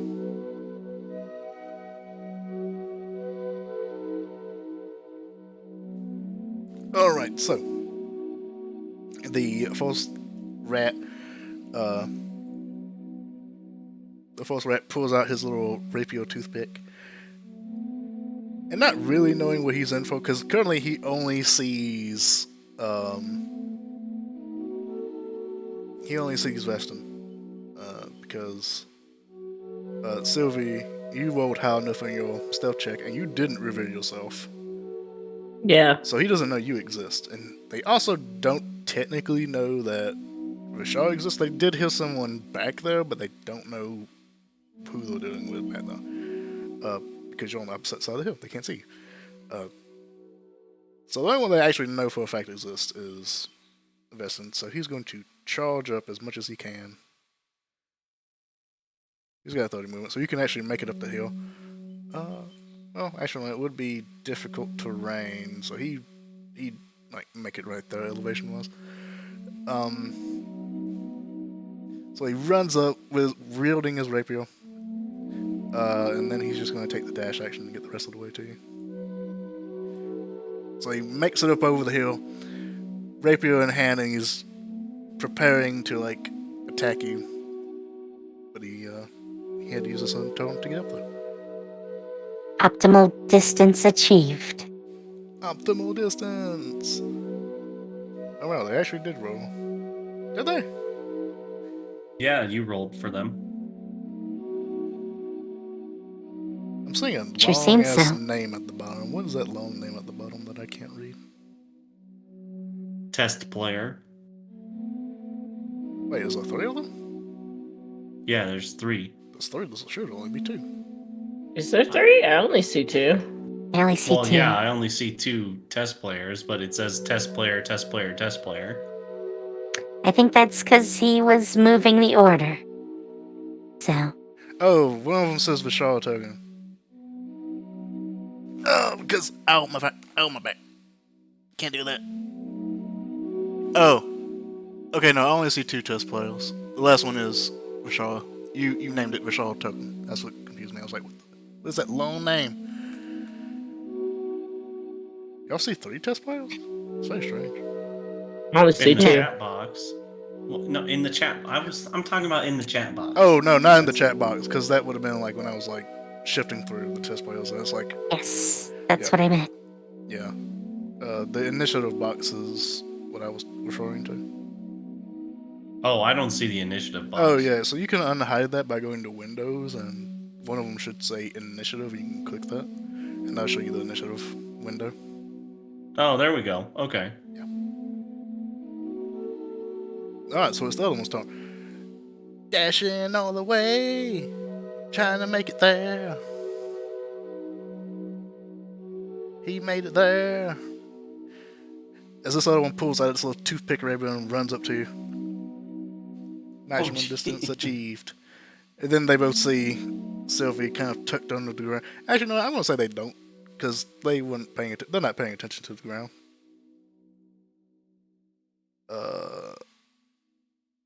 Sylvie, because I think that's the name that it shows. Really wish my Yeah. TV was closer, so that I could read shit. Well, I'm gonna pop up right next to this rat and bonus action rage command my pseudo dragon to attack with me. My 2. God. Yep, I'm choosing claws when I rage and I'm going in.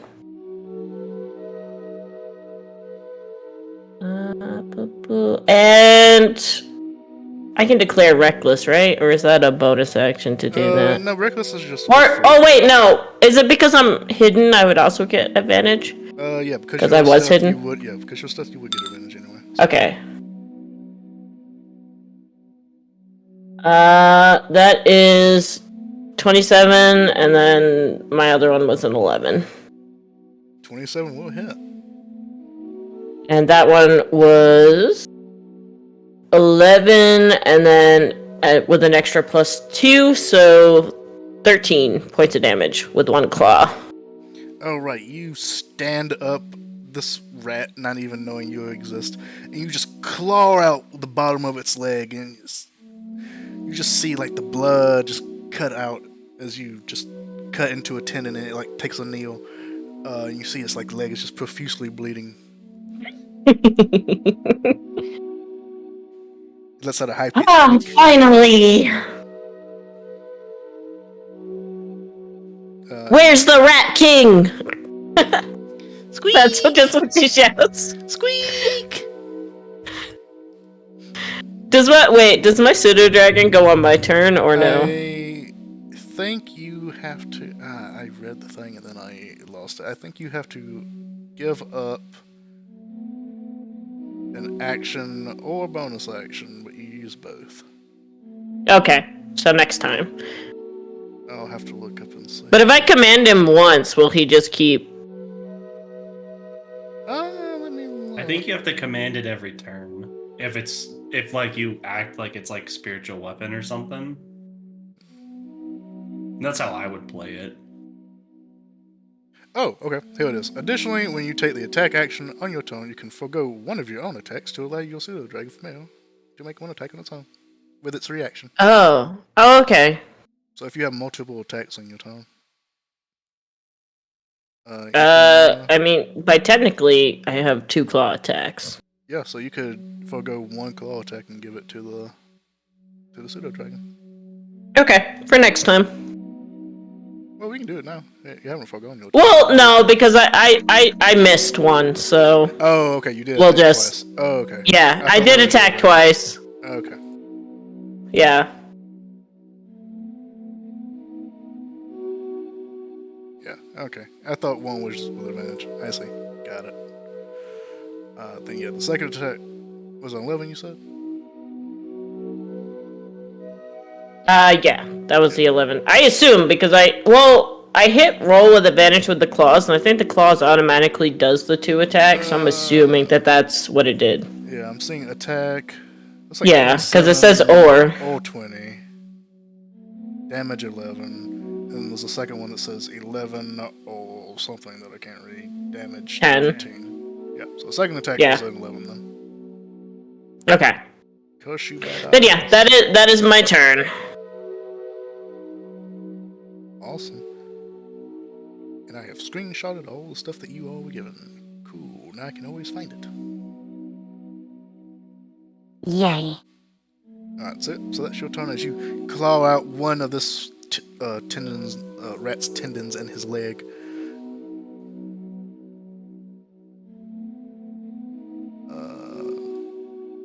Whatever it says, because I can't read it. It's Vestin, because Rashara has token in her name. Aha! Name sizes, they matter! That is me. Okay, Vestin, first thing he's gonna do is he's gonna spend 2 sorcery points to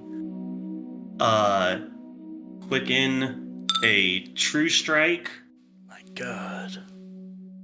on himself. And then he's gonna, like, in a quick reaction, like, whip out his rapier and slash at this rat that came running up in front of him. So that's 17 to hit for 13 damage. Alright, so you slash out with your rapier. Stab out with your rapier, because you stab. It actually misses as you go to stab. You hit the rat's chest.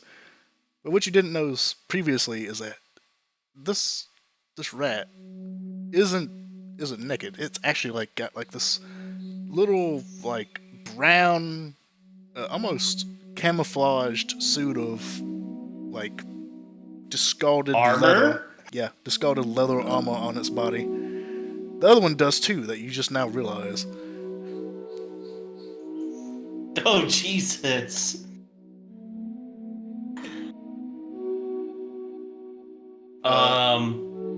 So you attack at once. Go ahead and roll me a d20.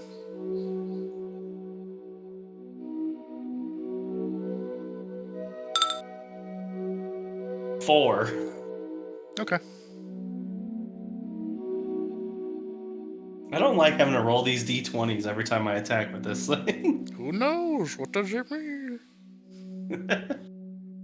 And then I can't use my bonus action because I used that for True Strike.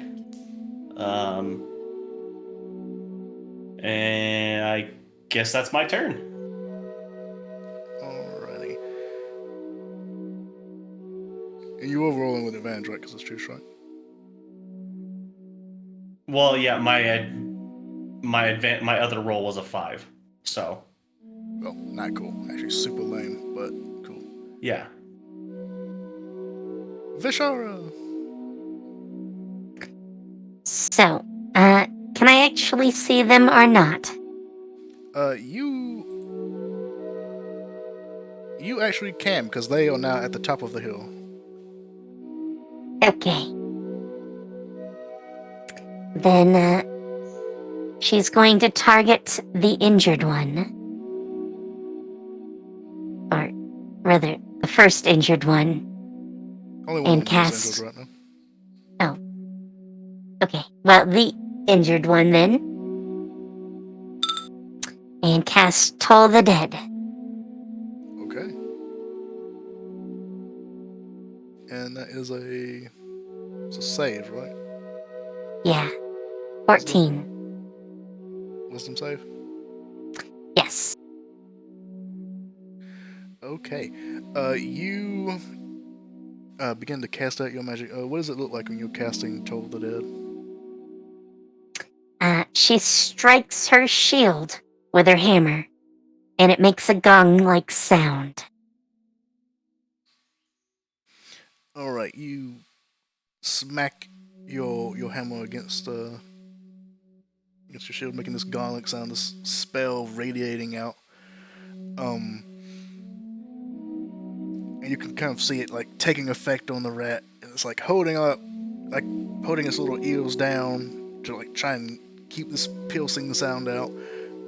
It does make it save actually. It rolled a 19. Does it do half damage? No? Yes? It's a cantrip, so I don't think so. No. Alright then. So he's actually still holding on. He's managing to like keep this mind pulsing sound out of his head with his little fuzzy radios.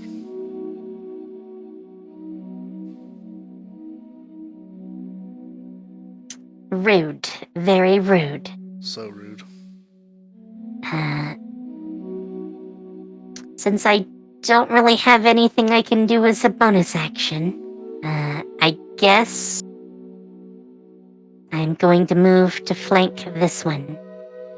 I don't do flanking, but that's okay. Well, I mean, physically it's flanking, whether it has an effect or not. So, Coolio. Just wanted to let you know in case you forgot. Because it's been a long ass time.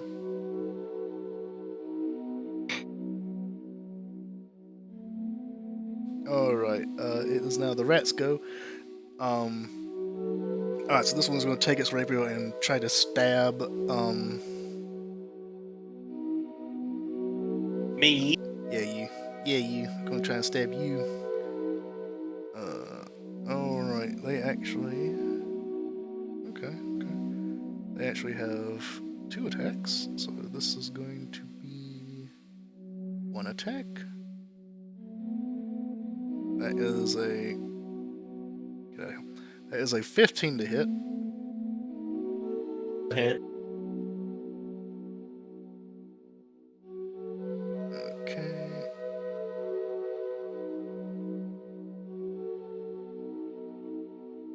Now look up something real quick.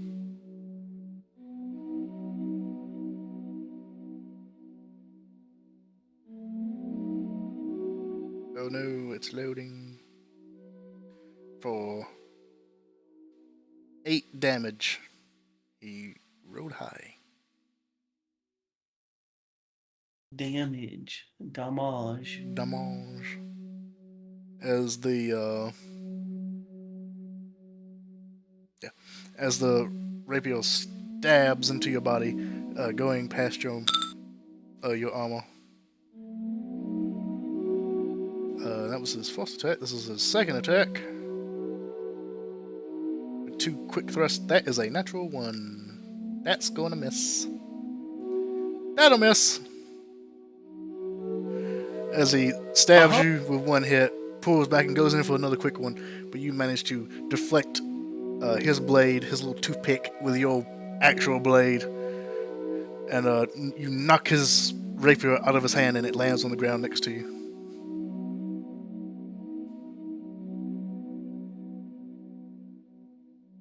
Alright, it is now the other rat's turn. He is actually going to disengage. He is mortally wounded. He is very hurt, very much in pain, and he wants to get the fuck out of here because he doesn't want to die today. So he is actually just going to disengage and he's going to tumble down the hill, his leg wounded, bleeding, just leaving a trail of blood as he's like limping down the hill. No, he's actually just going to fall down the hill. He's just going to go limp and try to fall down the hill to try and get as far away from you all as he can. And I said this had a 15-foot elevation, so I'm going to say that's a 10-foot fall damage. Sometime what that says. Is that 5? 5. 5 damage. Oh, Takes 5. points. Alright, he tumbles down, and then you just see him laying on the ground, motionless. As you hear, and you He's still in range of me, right? he is 15 feet below you. At the Oh, bottom of so the would hill. I've gotten an attack of opportunity? He disengaged. Oh, okay. And he's now laying motionless at the bottom of the hill. And you see a blood trail going from a stray rock with a leg attached to it down to him. Well, a foot, not a leg. A foot. He died. He straight up died. Oh. It killed him. It killed him. He had 3 HP left, so that did 5. He did. He tried to. Rip. He tried to get away, but you know when you try to play it small and it just doesn't work out for you? Mm-hmm. Alright. So, I'm just gonna take a little steppy step over. And I'm gonna look at this rat.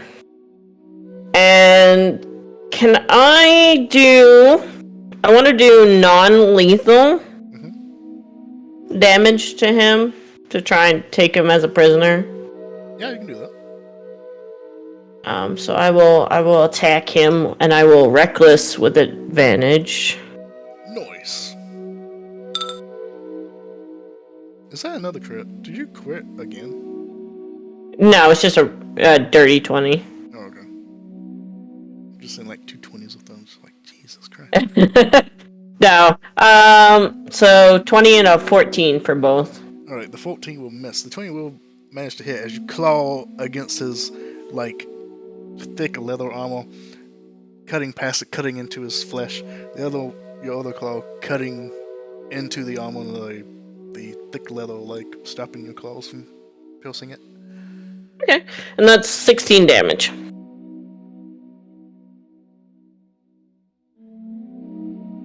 Okay. 16 total? Yep. With the rage? Yep. Yeah, so you like stab him in like the chest and like you knock him down, and as he falls down, his head like hits one of the rocks and it knocks him unconscious. He had 16 hit points exactly. Oh my god. You exactly Perfect. took him out.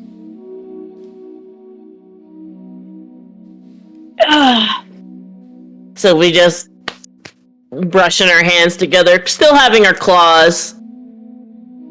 Well, we got one. We can ask him where the Rat King is.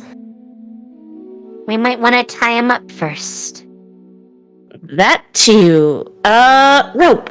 She looks at Vestin because he has the bag with the rope. Alright. Puts his rapier away and just starts digging around in the bag of holding. He knows that it's like gonna be right there because he wants it, but he's just gotta make him wait. He's gonna be unconscious for a little bit. It's all about the anticipation. Right, and then he eventually pulls out the rope and here you go. You can tie him up.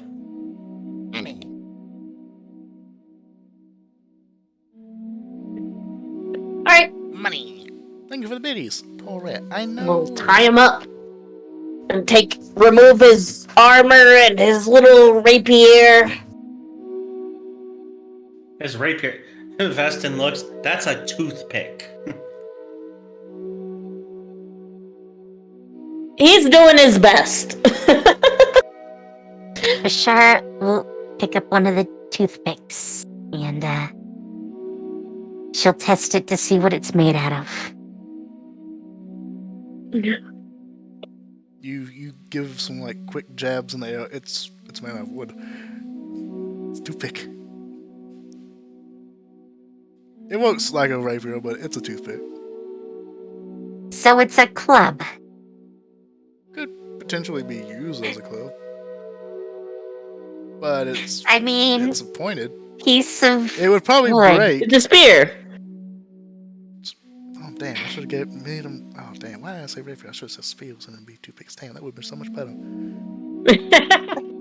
I could have threw him. It would have been great. Yeah, you could have skewered us.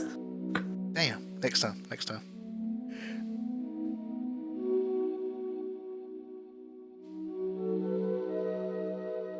Probably be used as like a baseball bat. If you know, it is a toothpick still. If you like whacked somebody too many times with it, it might break. Stabbing, much better at stabbing. I mean, it must be awfully sharp to stab. I mean, toothpicks are pretty sharp. They are very pointy. That's Veston. He got stabbed with it. Yeah, I did, and it hurt.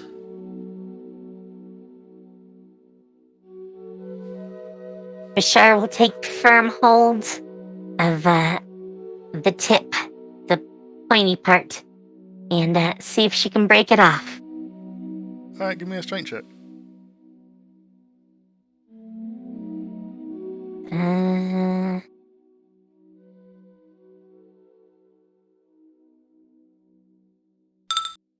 12. All right, you grab a hold of like the tip of this toothpick and you try to like break it apart. You do manage to like break off like the very most tip of it, so now it's like a dull toothpick. Well, not quite what I wanted, but less of a weapon. Now it's a dull, spindled toothpick at the end. It's a sad toothpick. It's the one you put back and you grab a good toothpick.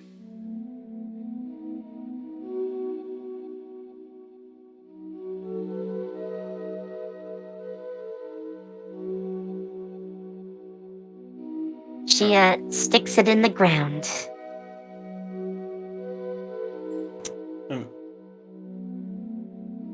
Vesting goes up to, or I guess he starts climbing down the hill to investigate this little camp of theirs. Alright, you climb down after tying up the unconscious rat. And you begin looking around. Give me an investigation check. As you're looking around from the other side of here, you go, "Can I come over now?" From Doodle. Yeah, Doodle, you can come over now. The rats have been dealt with. Are they dead? Not exactly. We can't hurt you. Was it cool? Yep. Yep. Awesome. Can I take the ribbon from their flag? Yeah, so you can like walk up to the flag post and you see it's like the ribbon is like tied up to like a string of like floss. You can like pull it down. What color is the ribbon? I think I said red. Okay, I'm gonna take the ribbon and put it on Doodle. There we go, some pizzazz. How do you put it on? Do you put him on like a scarf or like do you tie it around? Is he still wearing the flower? Yeah, he's wearing the flower and he's also wearing like a leaf that has like a helmet drawn on top from when he made that little. Okay. So it's like flower. She leaf. will do it kind of like put it on him, like like the rich people with the feather boa, wrapped around like over the shoulder and arms shell thing of his body. Oh, I have clothes. You have the pizzazz now. Pizzazz. That is one word for it.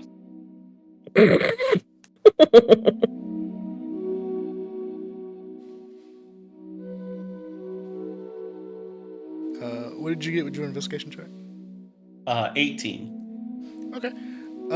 As you look around, you see like this campsite. The tents are made out of like leaves that have been like pretty decent sized leaves that have been like bent in different ways, and like sticks that have been like skewered through to like give it rigidity and structure. Inside, you find two more sets of like toothpicks.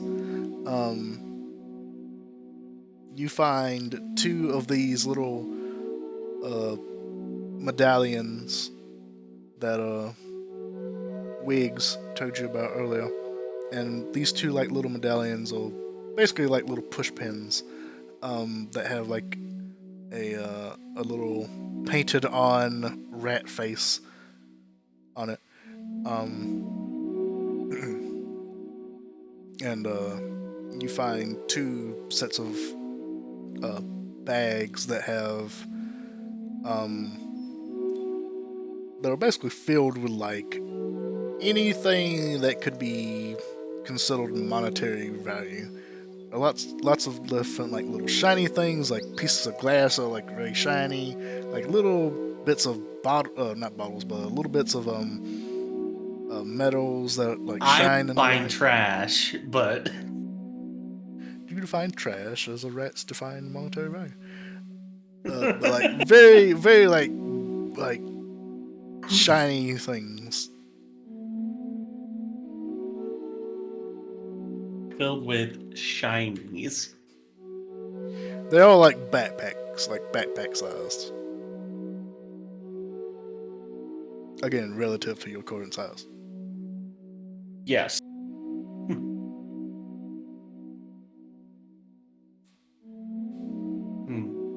Well, it looks like they weren't carrying that much. Except for whatever's in here. And he throws out the two backpacks with the shinies. The rat money.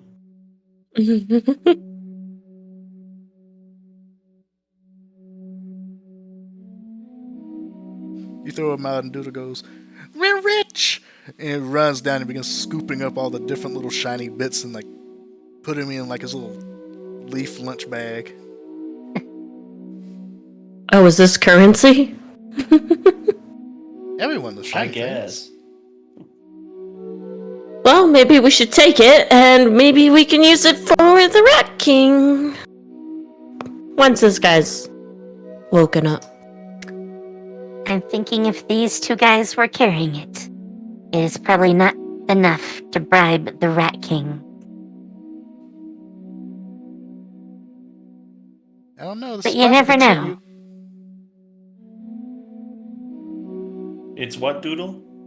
The tribute. From all the I bums. mean, if this is considered good currency, then I guess it could be a good tribute. It is two full backpacks. So there is a lot here.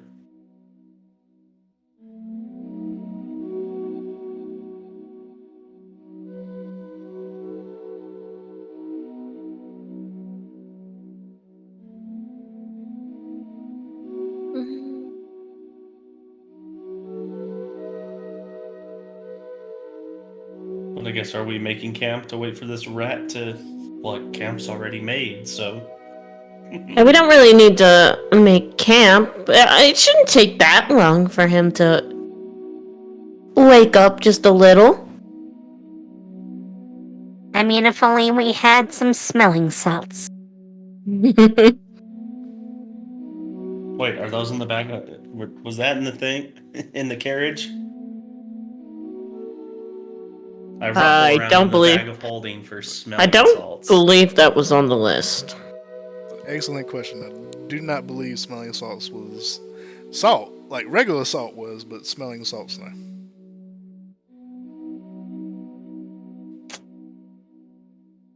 Yeah. Handy thing to have.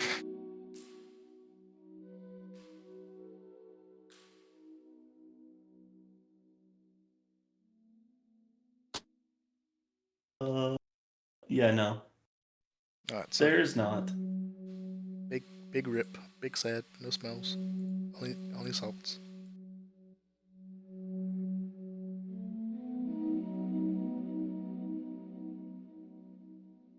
Alright. Maybe slap him and wake him up. Give him a little tap. Not hard, just a little boop boop. Yeah, just a little.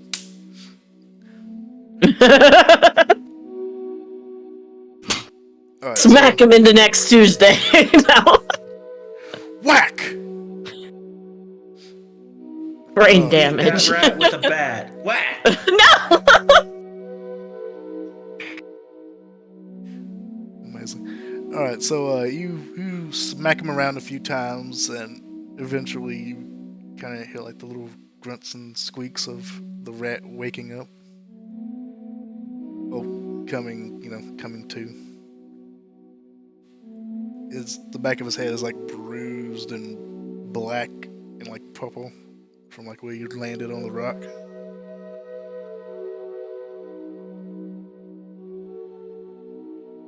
Wake up.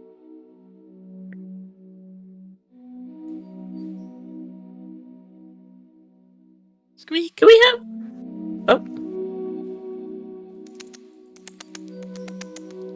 What were you going to say? That's. Yeah, what were you saying? we can understand him. Like, you've only been talking in squeaks, but we had the little thingy, right? For bug. Yeah, we used it to learn bug, not. Oh. I can always just reach Here we into go. his brain. Translator. You Yeah, we also have a you do have a translator. You also have one glob of of the chatterbug honey. that you Yeah. never used. Veston does have good charisma. Could have that. If we Since were my rat charisma to is learn- low. Yeah, it would probably be better for Veston to be able to talk. Are you ready to down some more goo? I mean, it was quite tasty.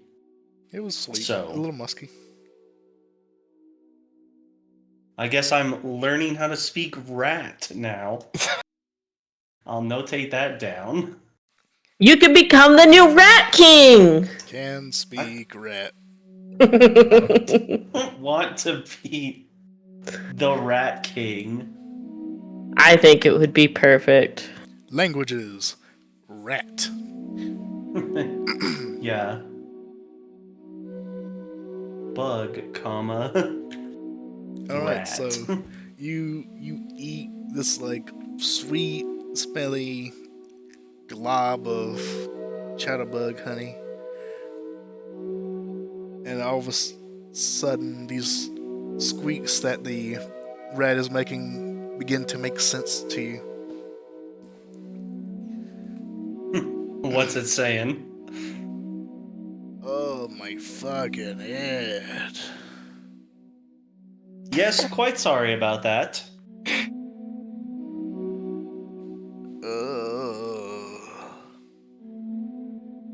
Did we You gonna move be him okay? out of sight of the dead rat?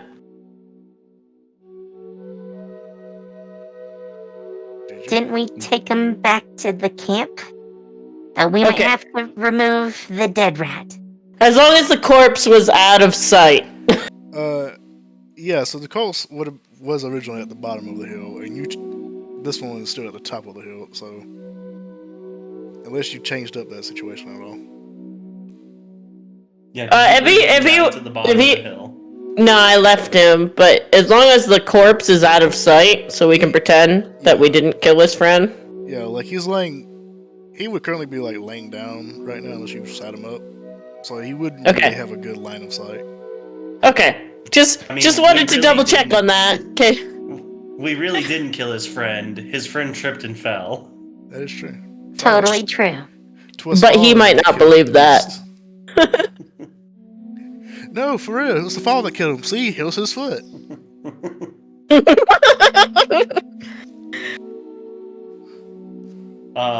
What is your name there, good Sir Rat? Do you need something to drink? Some water? Maybe my friend here can offer you a bit of respite. Make a persuade. I don't even know what the fuck this is. Deception, persuasion, threatening. Make a threatening check. No, I'm not threatening him. I'm just asking him what his name is and does he need some water? What does he need? Sounds like a threat. Make a persuasion check. I don't know how to handle 25. this good cop situation. I mean, Veston didn't want to fight him in the first place. Yeah, just true. Bashar chimes in with saying, I do know medicine. I could try to do something for him. He says he has a headache. His head hurts. Water. Water? Of course, we can get you some water. And I pull out my decanter of... Is that the item I chose? Yeah, that's what I chose. The decanter of endless water. I said, here, drink from this. Oops, I chose mayonnaise. Sorry. Oh my god. If only. Yeah, so you pull out your decanter and you begin to trickle some water in his mouth. And even though he has come to, you can still kind of tell that he's like very out of it. Oh yeah. Vishara, could you maybe... His head's a little messed up from his fall. Yeah, Vishar will try to do something for him. I mean, she doesn't have a medicine kit, but she has medicine. So.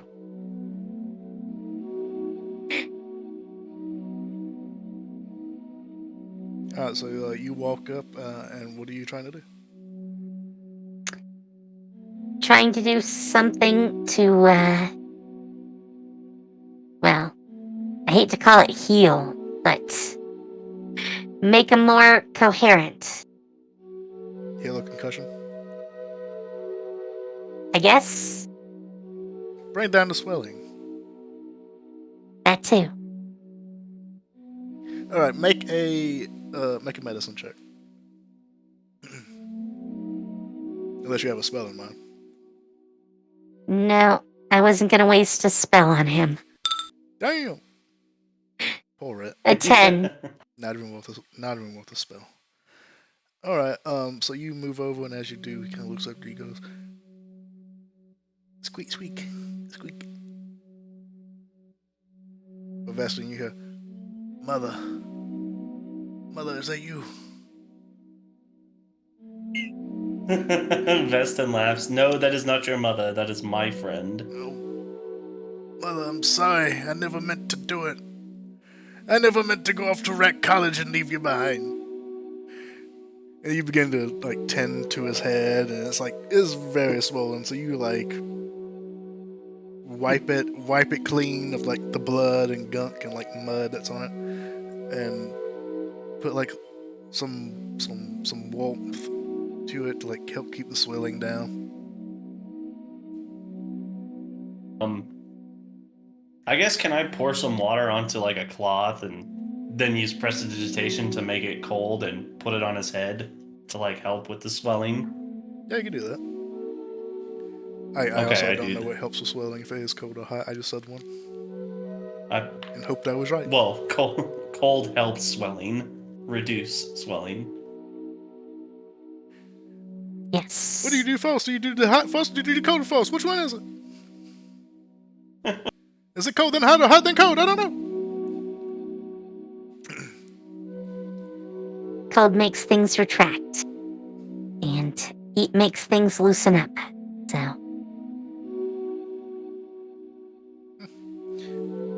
That explains why this hitting pad feels so good. But yeah, you can totally do that. Yeah, so you pour some of the water on a cloth or something and place it on his head to help him.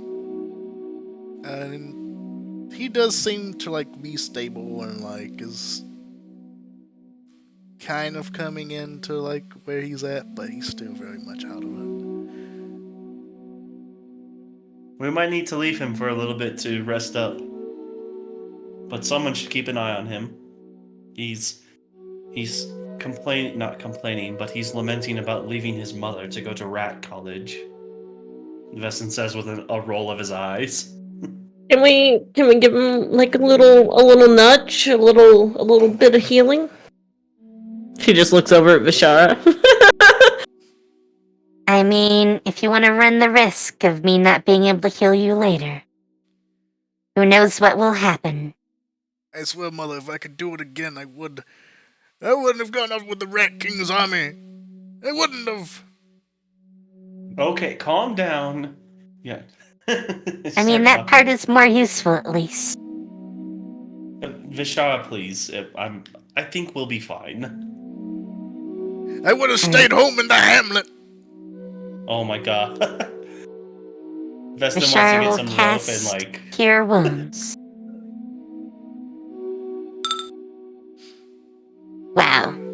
Wow. That was the worst possible roll I could have. Well, you know it is on a rat. That is an enemy. With a 5. Maybe. It's okay, he didn't need that much. Alright, so you cast your healing magic, and like the area that you're casting around his head kind of like glows like a bright moonlight and then dims down as the healing takes effect. And the bruising like just clears up by a lot. Just the bruising goes down, the swelling goes down. And you can kind of like see it in his eyes that like the pain, like the numbness kind of is receding. And he just kind of looks around.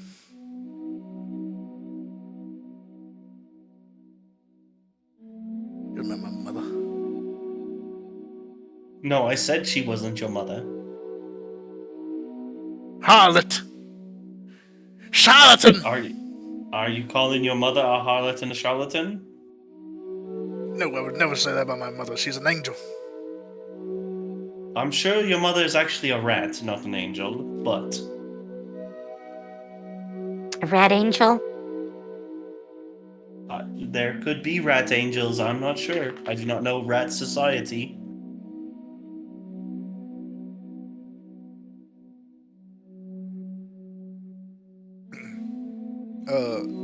Michelle, are you also like connecting mentally into his mind, or you haven't done that yet? Yeah. Just enough to be able to listen along. Okay. It's just me who hears squeak, squeak, squeak, squeak, and squeak. Now it's agitated squeaks. Well, let me know how that's going. Sylvie just sits back. How do you feel about agitated squeaks? She just holds on to her great axe that she's just been carrying around, has like a threat in the background. He called you a charlatan. No, he called you. Me? Me? Yeah, he called you a Or charlatan. Vishara? And he called Hey, what's talking to me? Well, Veston's gonna say that he called Sylvia charlatan. Insight check. My God.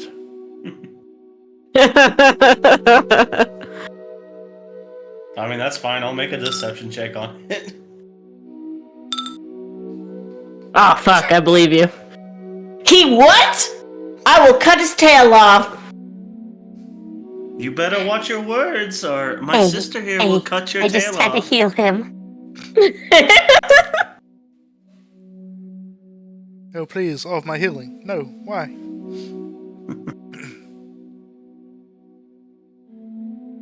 Now, our good rat friend here. My name is Veston. That is my sister Sylvie, and this is our friend Vishara. We are currently on a quest to go see the Rat King, and we are looking for the Isle of Forgotten Things, or wherever the Rat King is. Where is that? Make a persuasion check.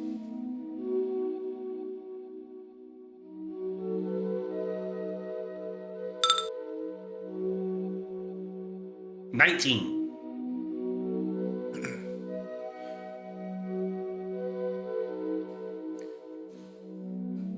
And why would I tell you? Well, if you don't, my sister here is threatening to chop off your tail.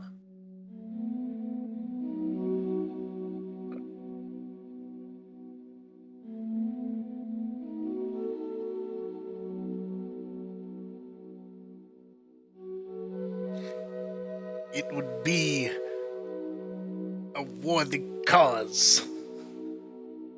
For the cause. So, That, and he's currently like looking around right now. Looking not at you three, but he seems to be looking around for something else. I'm gonna lean to Veston and be like, you should tell him that his friend already gave us a location, but we want to double check to make sure he's not lying. And you will die if you're lying. If you both give the wrong answer. Pulling out the last of us.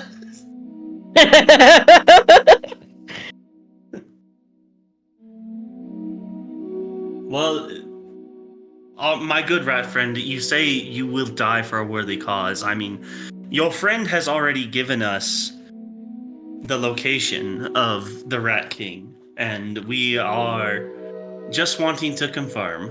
So, and I will say, if we are given wrong answers or differential answers between you two, there will be bad consequences. And I don't think you would want that, given that if you can tell what we had just done to you and your friend. Make a deception check. Can I give advantage with a... I don't know. Actually, I can't speak rat, so... No, you can't speak rat, but you could, like, Menacingly. I would like to assist, but... I could just mime. I could mime it. I personally do not put any restrictions really on the help action. Because in my mind there's always some way that you could help, even if you're not like actively knowledgeable or I didn't give him the idea, so maybe I helped him speak it with more confidence. Yeah, you helped me speak. Yeah, take that credit. Take that credit for that idea. Hell yeah. 23. 23. Okay. You just hear him go, Reginald cracked. I never would have thought it. Of course he did. He was quite helpful, and like I said, we are. And Veston's like looking at his fingers and like picking at his cuticles and everything while he's talking too. Like I said, we are on a quest. We just wish to speak to the Rat King and ask a boon for one of our friends in Bugtown. And that is all. And if you will help us, we will let you go. I promise you that. And we will all be on our merry way. So, where is the Rat King located? He looks around still, and he's almost like in a state of like surprise.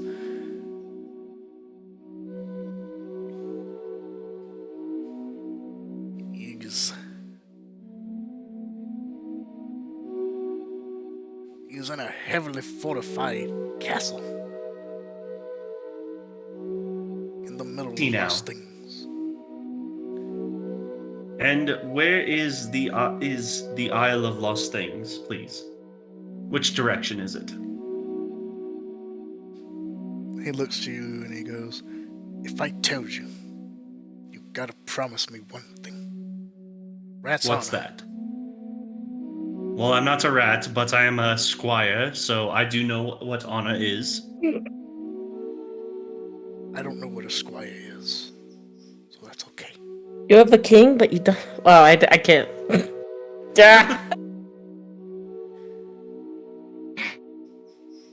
pain. If you don't kill me, and Reginald really is a dirty rat,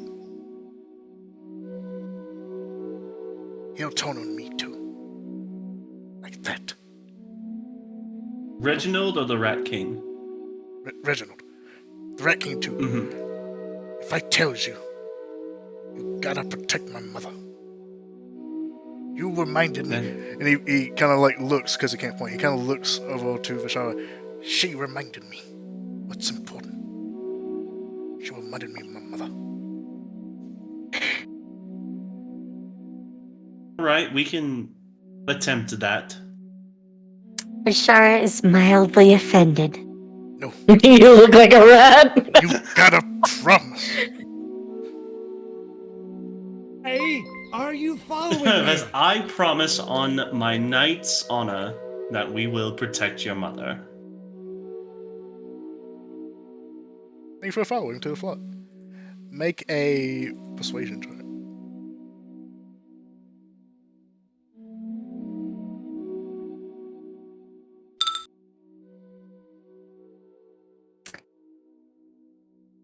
$11.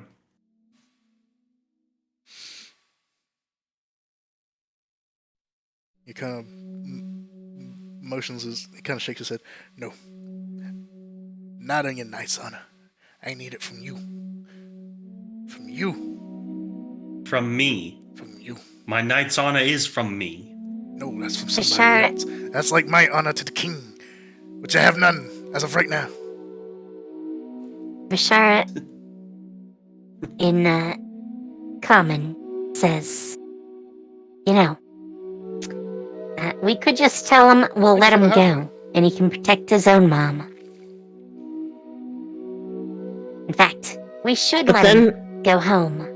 But then he's gonna know that his friend's dead, and we lied. Well, I mean, as we long didn't kill as his we remove the body, it's fine. He will never know.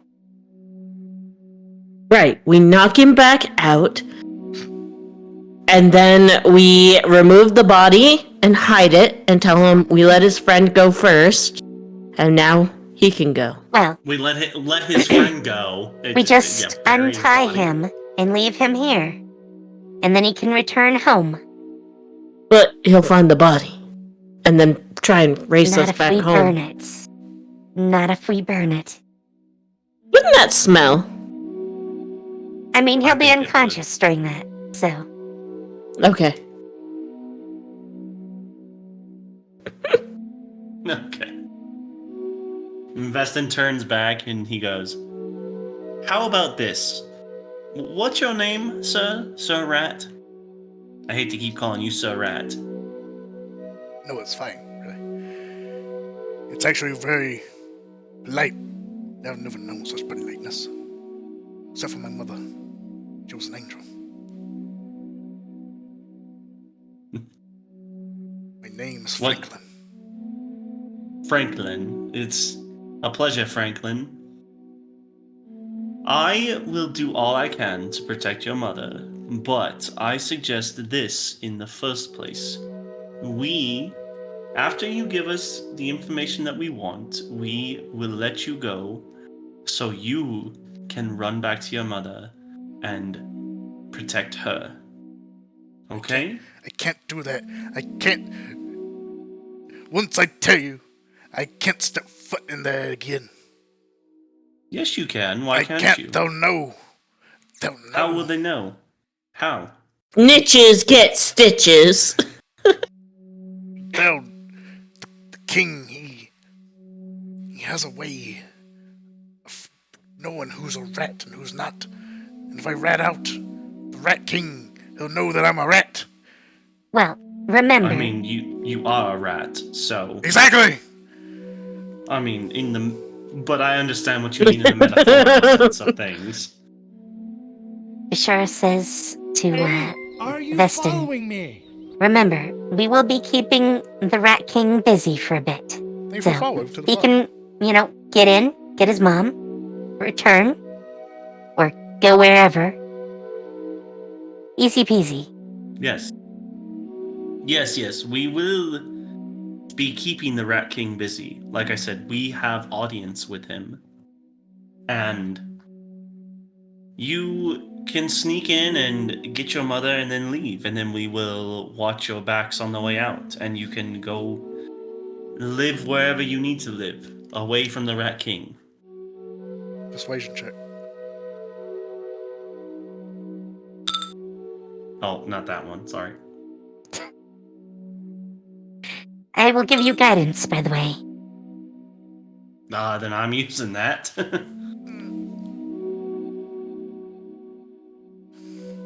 1d4. Oh my god. What is it? 10 total after guidance.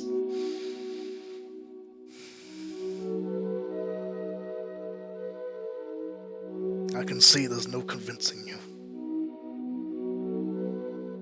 Alright, now Vestin is angry. He's gonna roll his eyes, and he's gonna pull out his rapier, and he's gonna put it to the rat's throat. And he's gonna lean in, and he's going to say, "Listen here, Franklin. I just want to talk to the Rat King. I will protect you and your mother, but you have to get her out of the Rat City, and then we will find you two a place to live. Do you understand me now? Now you can either give me the information I want, or I can push this blade into your throat right now.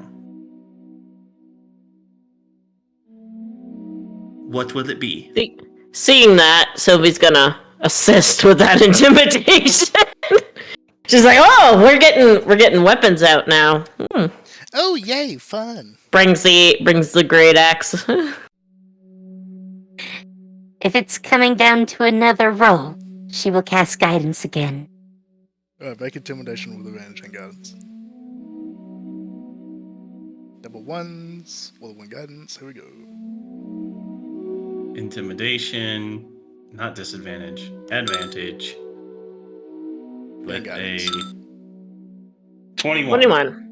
21? No! Stupid. I can't hear 21 when I think of that now. Every time. Wait, don't I have advantage? Or not advantage on... Oh no, I don't have proficiency in intimidation. I was like, shouldn't that be a +7? But it's not. Never mind. Alright, as the blade kind of pokes against his neck and like the jewel, like the liquid jewel in it begins to flow with this red coloration. He's like, alright.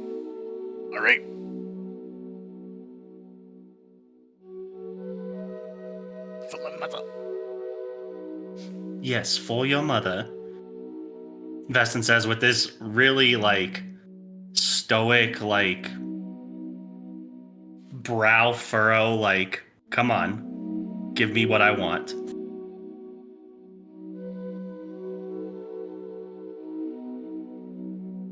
I love lost things.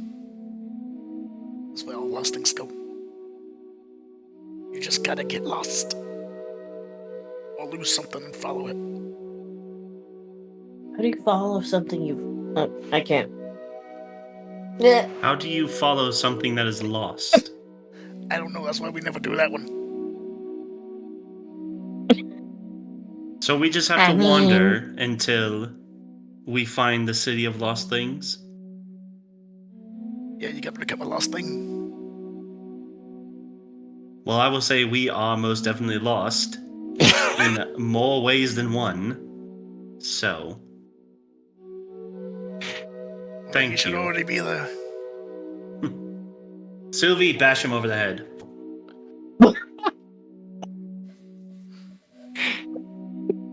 Alright, non-lethal, bash this rat on the head. Oh, non-lethal. Okay, here we go. Alright, you take your club. My great axe. Great. Oh, okay. I'm hitting him with the flat of the great axe. You just Kind of like whack swinging him. like a baseball. I pretend it's more like a golf club. Or that.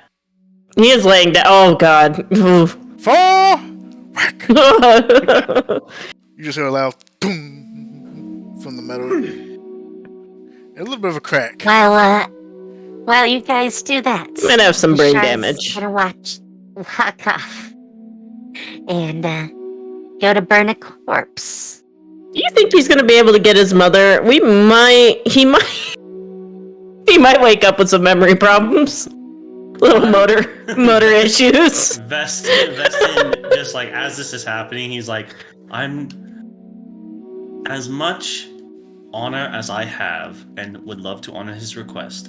I'm not going to protect a rat. Oh, brother, but you made a deal. We didn't shake on it. Semantics. It's not like he could shake your hand anyways. He is a little tied. I mean, there's always a paw.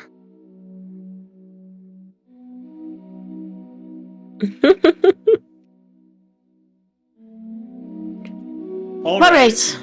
Vestin claps his hands together and he says, he said Franklin, that's his name, Franklin.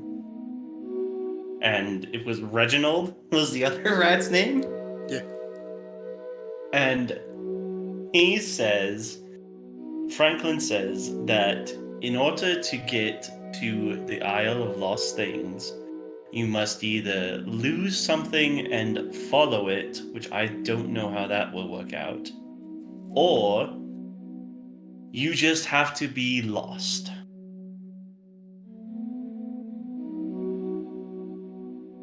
So I don't know how that will work out either. I mean, we're endlessly lost. So, I mean, we are, but we have been following something, so we are not really lost. So...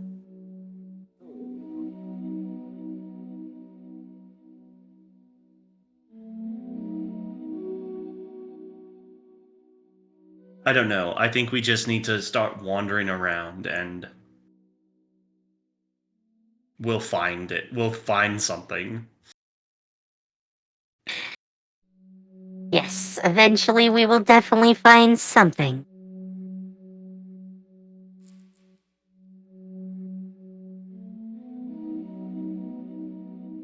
But that's what he says. That's it. And now I have to go protect a rat's mother.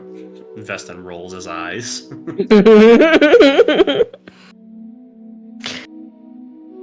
Right, we better dispose of this body. Vishara, that is, has already gone over and lit the body on fire. The corpse. So what do we that do is. with the bones? Do we... I don't know. Put them in their fire? Is it big enough?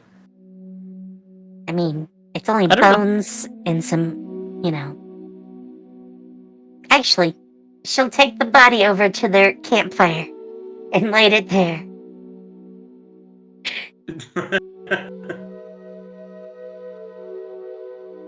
That'll work.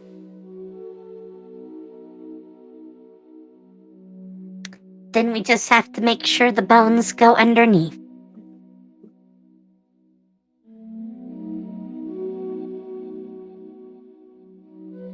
All right. Then that is what we do. Clean up the mess.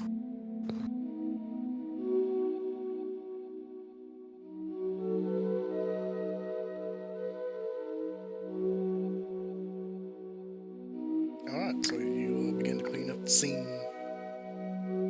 And since I still have a whole lot of incense, I will also put out some incense to make sure the smell is not so bad. Alright, you burn some incense. In the body. Hide the bones.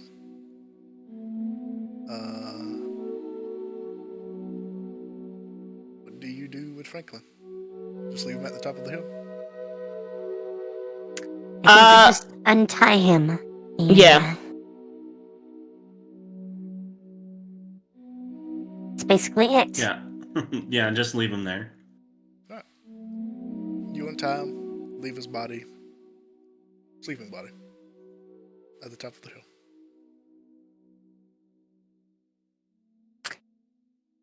You know, I just thought of something. You didn't really need to hit him on the head again. I could have just cast sleep. Oh, well, you didn't really want to cast a spell before, so I figured I'd save you the trouble with a little bonk. He's gonna have so much brain damage. We're not gonna think about this one. Just don't think about it. Just don't think about it. Sure. That's how you solve all life problems. Just don't think about it. Texas, don't think about it.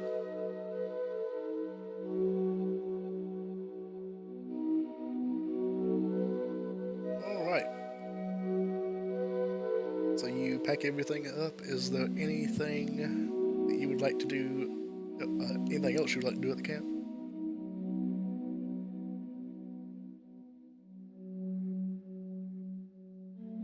No, I think we just kind of leave it as is. I Yeah, guess we're gonna take their backpacks of shiny stuff. yeah. Alright, you gather up 2 backpacks. Where do you head?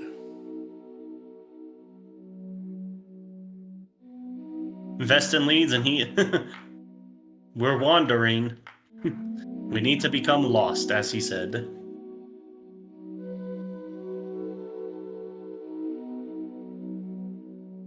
All right.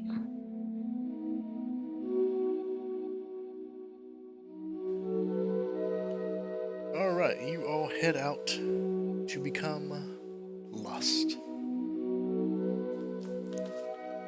Go ahead and roll me survival checks.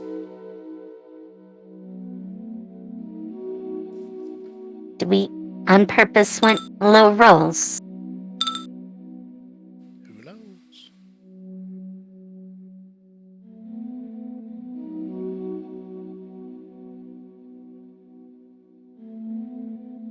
Sylvie. Faye. I got it. Thank you. 23. Alright, who low the lowest?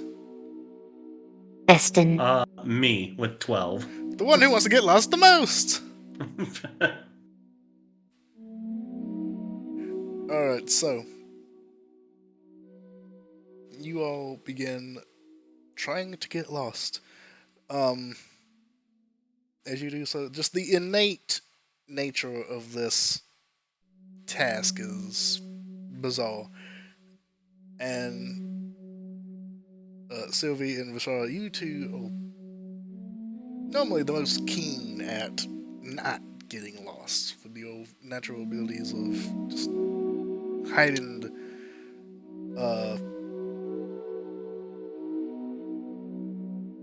senses of maintaining on course, to whether that be a trail or staying away from danger, what have you. But Veston, your goal right now is to be lost. That means staying away from the main roads, maybe jumping head straight into dangerous areas. And that's exactly what you do. You actively go in the opposite direction of the path that led you here. And you rush head forward into like every obstacle that normally your body would tell you don't go into. And you head straight into it. The brambles and bushes, you run headlong into them. The muddy tracks that you just naturally hate to have to tread through, you go straight through them. And after what feels like forever, you feel completely lost. You have no idea where you are. You don't know where the nearest path is. You don't know where the next civilization could be, whether it be bug or humanoid or what have you. And you just kind of stand there, ankle deep in mud, with the rest of your party.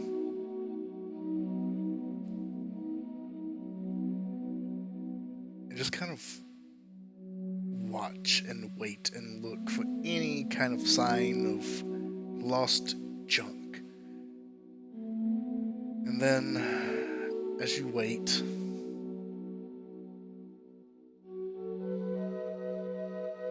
something catches your eye, and you look out between some of these brambles that surround you, and you see the smallest little indent of a glimmer of a little a little gloss coated military like hat with a little feather at the top of it. Hmm? Sticking out on the opposite side, like just through the brambles, you see like this little, like like French Revolution, maybe not French Revolution, but like old school, like little black military hats that they would like put on their head that had like a little feather at the top. They're kind of pointed. Yes. You see one of those, and you just kind of like see it's very glossy, which isn't normal. As you can see, like the twilight sun kind of like glistening off of it, and it begins to move as if it's on somebody's head. Like they're just kind of like nodding their head back and forth. But you don't see the person, you just see the hat through the brambles.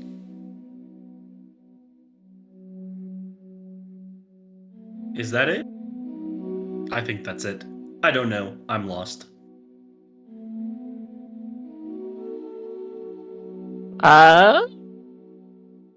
Go take a look. Sure.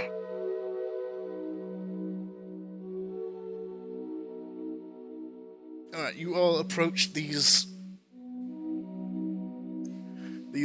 brambles, cutting your way through, peeping through, and you see something peculiar. You see a little military outfitted person, but the face is strange. It looks wooden. And the whole whole outfit looks very pristine. But like doesn't look like clothing. It looks more like if you wove something and like knitted it to be like the representation of this thing, but it's not. It's like some kind of toy.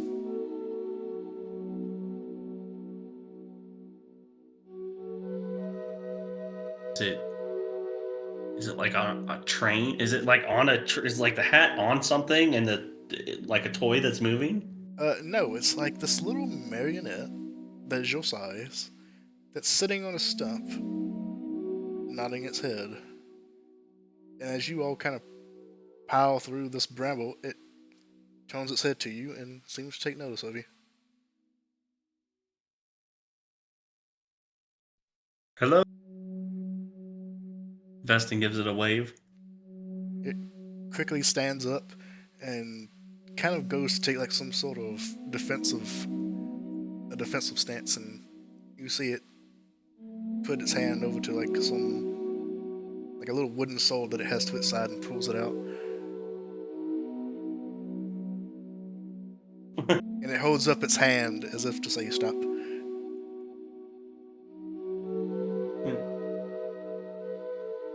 Vestin like holds his hands up. He's like,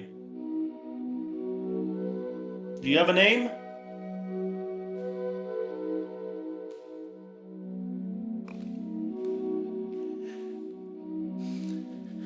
It looks at you, confused at your words, and then it speaks something in Sylvan, which I believe all of you understand, as we've already been over this before. And it says, "Halt! In the name of the royal troops, identify yourself."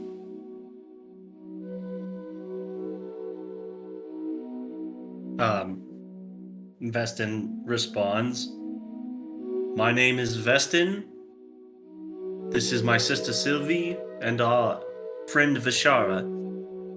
We are looking for the Isle of Lost Things to go speak with the Rat King.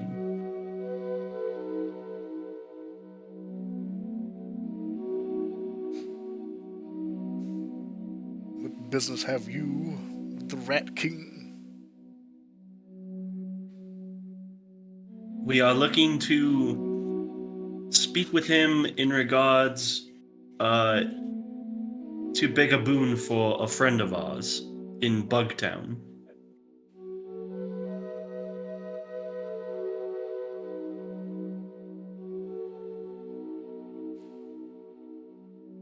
What is this bug town you speak of? Was it called Bugtown? I don't remember it. Bug City, but Bug City, sorry. It is a city for the bugs, like our friend Doodle here. Doodle Waves. And we have a friend who requests a boon from the Rat King.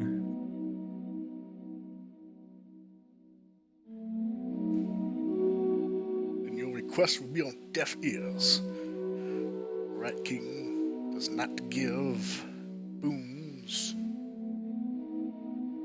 only misery. Sounds like a malevolent person, this Rat King. Why he has subjects, I do not know, then. A lot of bad people have subjects.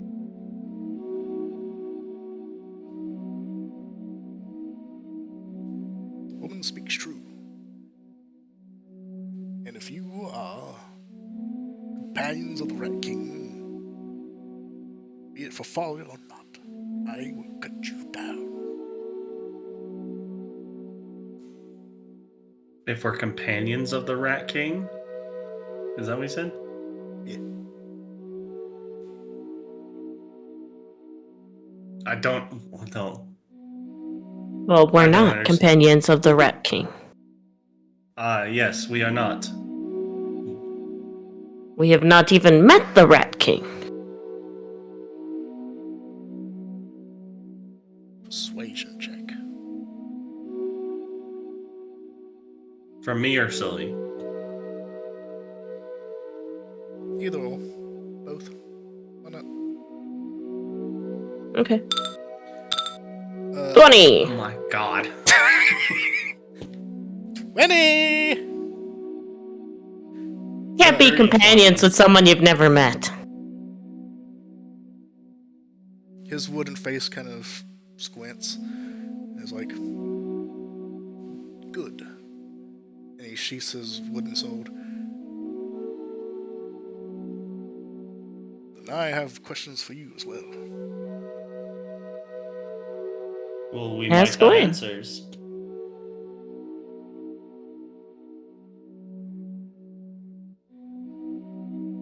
Have you seen a beautiful white-gowned maiden travel this parts?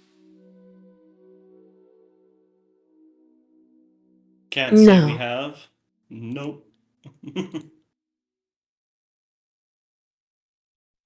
He stands. Then my search continues.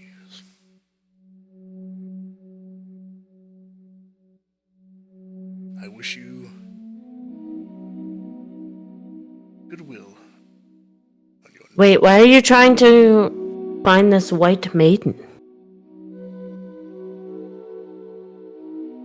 She was stolen, kidnapped, toy-napped.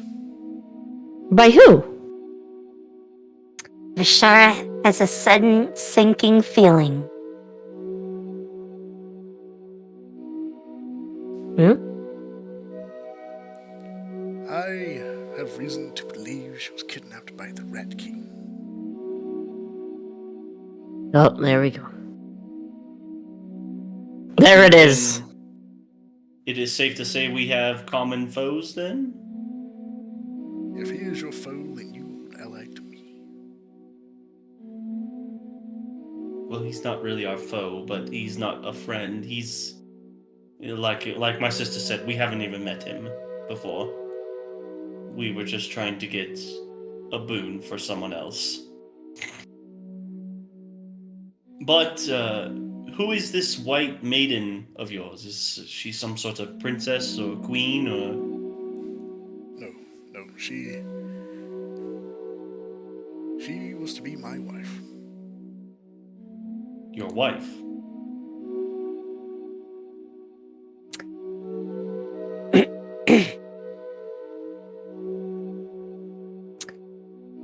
Ashara Yes.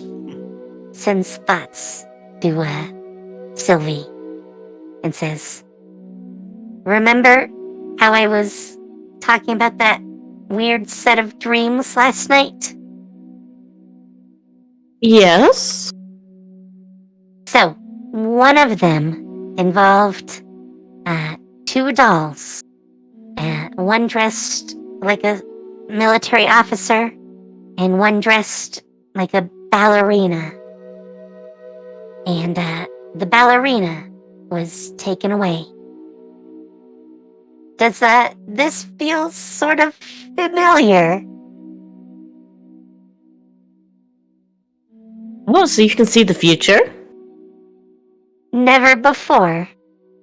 But it was a dark force pulling the strings that drew away the one from the other.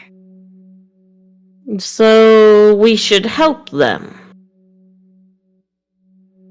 Well, I'm not sure what any of it means and if it was actually real, but it would make a lot of sense to fight whatever evil thing is out there. It might be what's done this to us.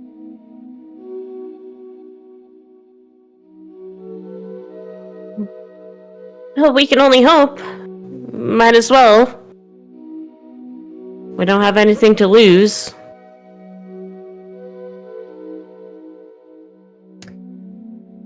I'll leave you to talk about it with this gentleman. You know me, I stick my foot in my mouth. She nods and looks over to Vestin. I think we should help. And Vishara does as well. Vishara will nod. We can get her back. Do you think we could? I think we could. Well, all right. I suppose. My good Sir Marionette, do you have a name? I am Soldier. Just Soldier. And Vestin thinks to himself, oh my god. These things with these great names. Thank you. Oh no, he thought that. Can he read my mind? No, that was the all-foreseeing DM god that foresees all your minds. Oh, okay. I was like, oh my god, nothing is safe here. We have to go. Alright, well, my fair soldier, we would like to assist you. If you will have us assist you. But we do not know how to get to the Rat King. Do you know? I am headed there now. In search of my lost one. Would you be open to having us accompany you then?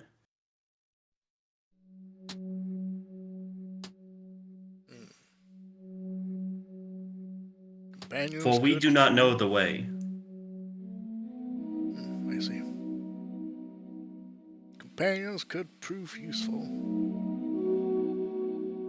but also could slow us down. I promise you that we will not slow your adventure down. If anything, we will speed it up quite considerably. We are all capable.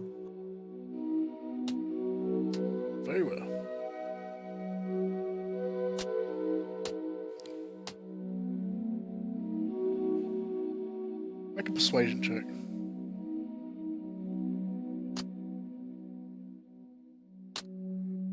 Come on. Ooh, that's good. 23. Very well. I will take you up on your offer. I will guide you to the Isle of Lost Things. And in return, you will aid me in rescuing the maiden. We will.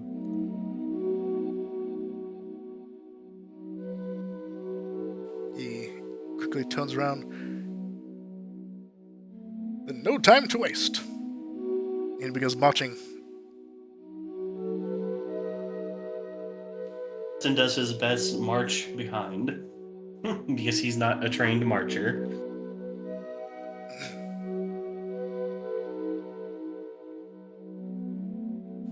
Doodle marches behind. I'll be right by the soldier. Alright.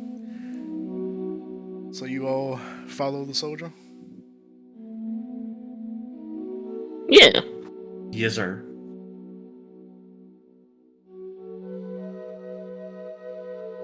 Alright. And it's not long. After... Well, time is strange here. Time is very strange. You... really aren't sure how long you've been traveling this entire time. The sun doesn't seem to have changed in the sky. It's always been a consistent twilight. And its position hasn't really changed. So you really don't know how long it's been since you started out, or how long you've even traveled with Soldier. But it doesn't feel terribly long.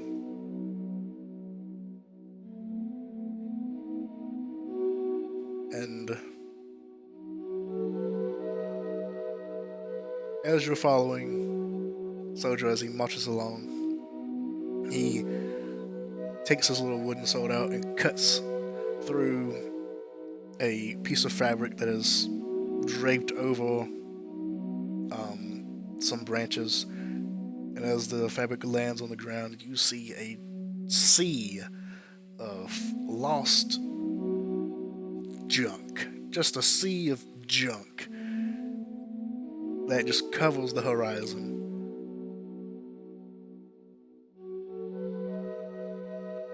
This must be it.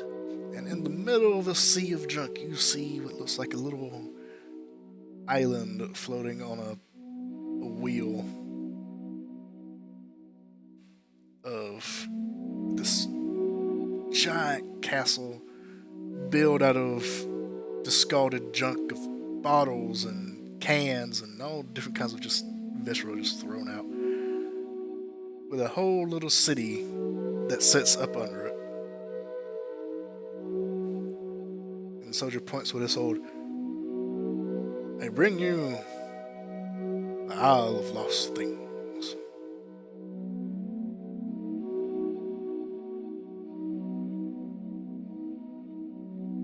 How do we get over there? And that, I think, is where we'll call it. Because it's been, what, 3 hours, 20 minutes, something like that? Mm-hmm. 3.5 Almost 3.5, hours. yeah. Alright. That is where we'll call it. I hope you all enjoyed.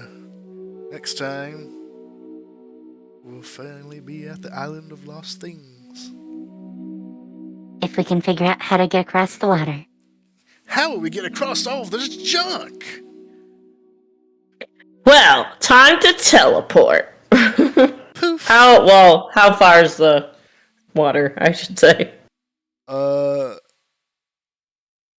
In terms of where you are right now, it is a couple of miles out, Oh, never mind. relatively speaking. Oh, so we still have time. We still have time to get there.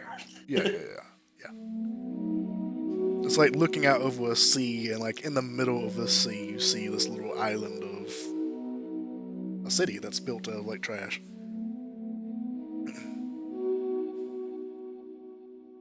So, in other words, this is a very big puddle, which for us is a lake.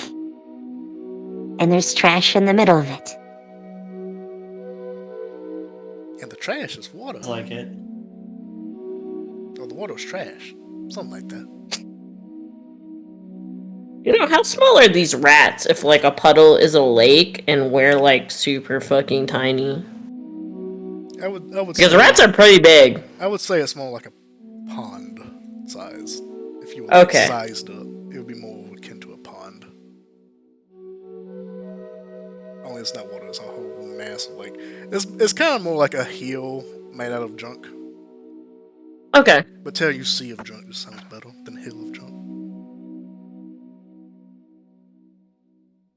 It's better narratively, you know. Mm-hmm. Alright, so that's what we'll pick up next time. I hope you all enjoyed. I'm just not seeing that you wrote something down. I can't read it because I'm too far away. It's okay. I just wrote down what I remember dream. from the dream segment. Dreams, what does it mean? Was it the future? Was it the past? We don't know. Neither does she, but it does seem to be coming back. Or was it the now?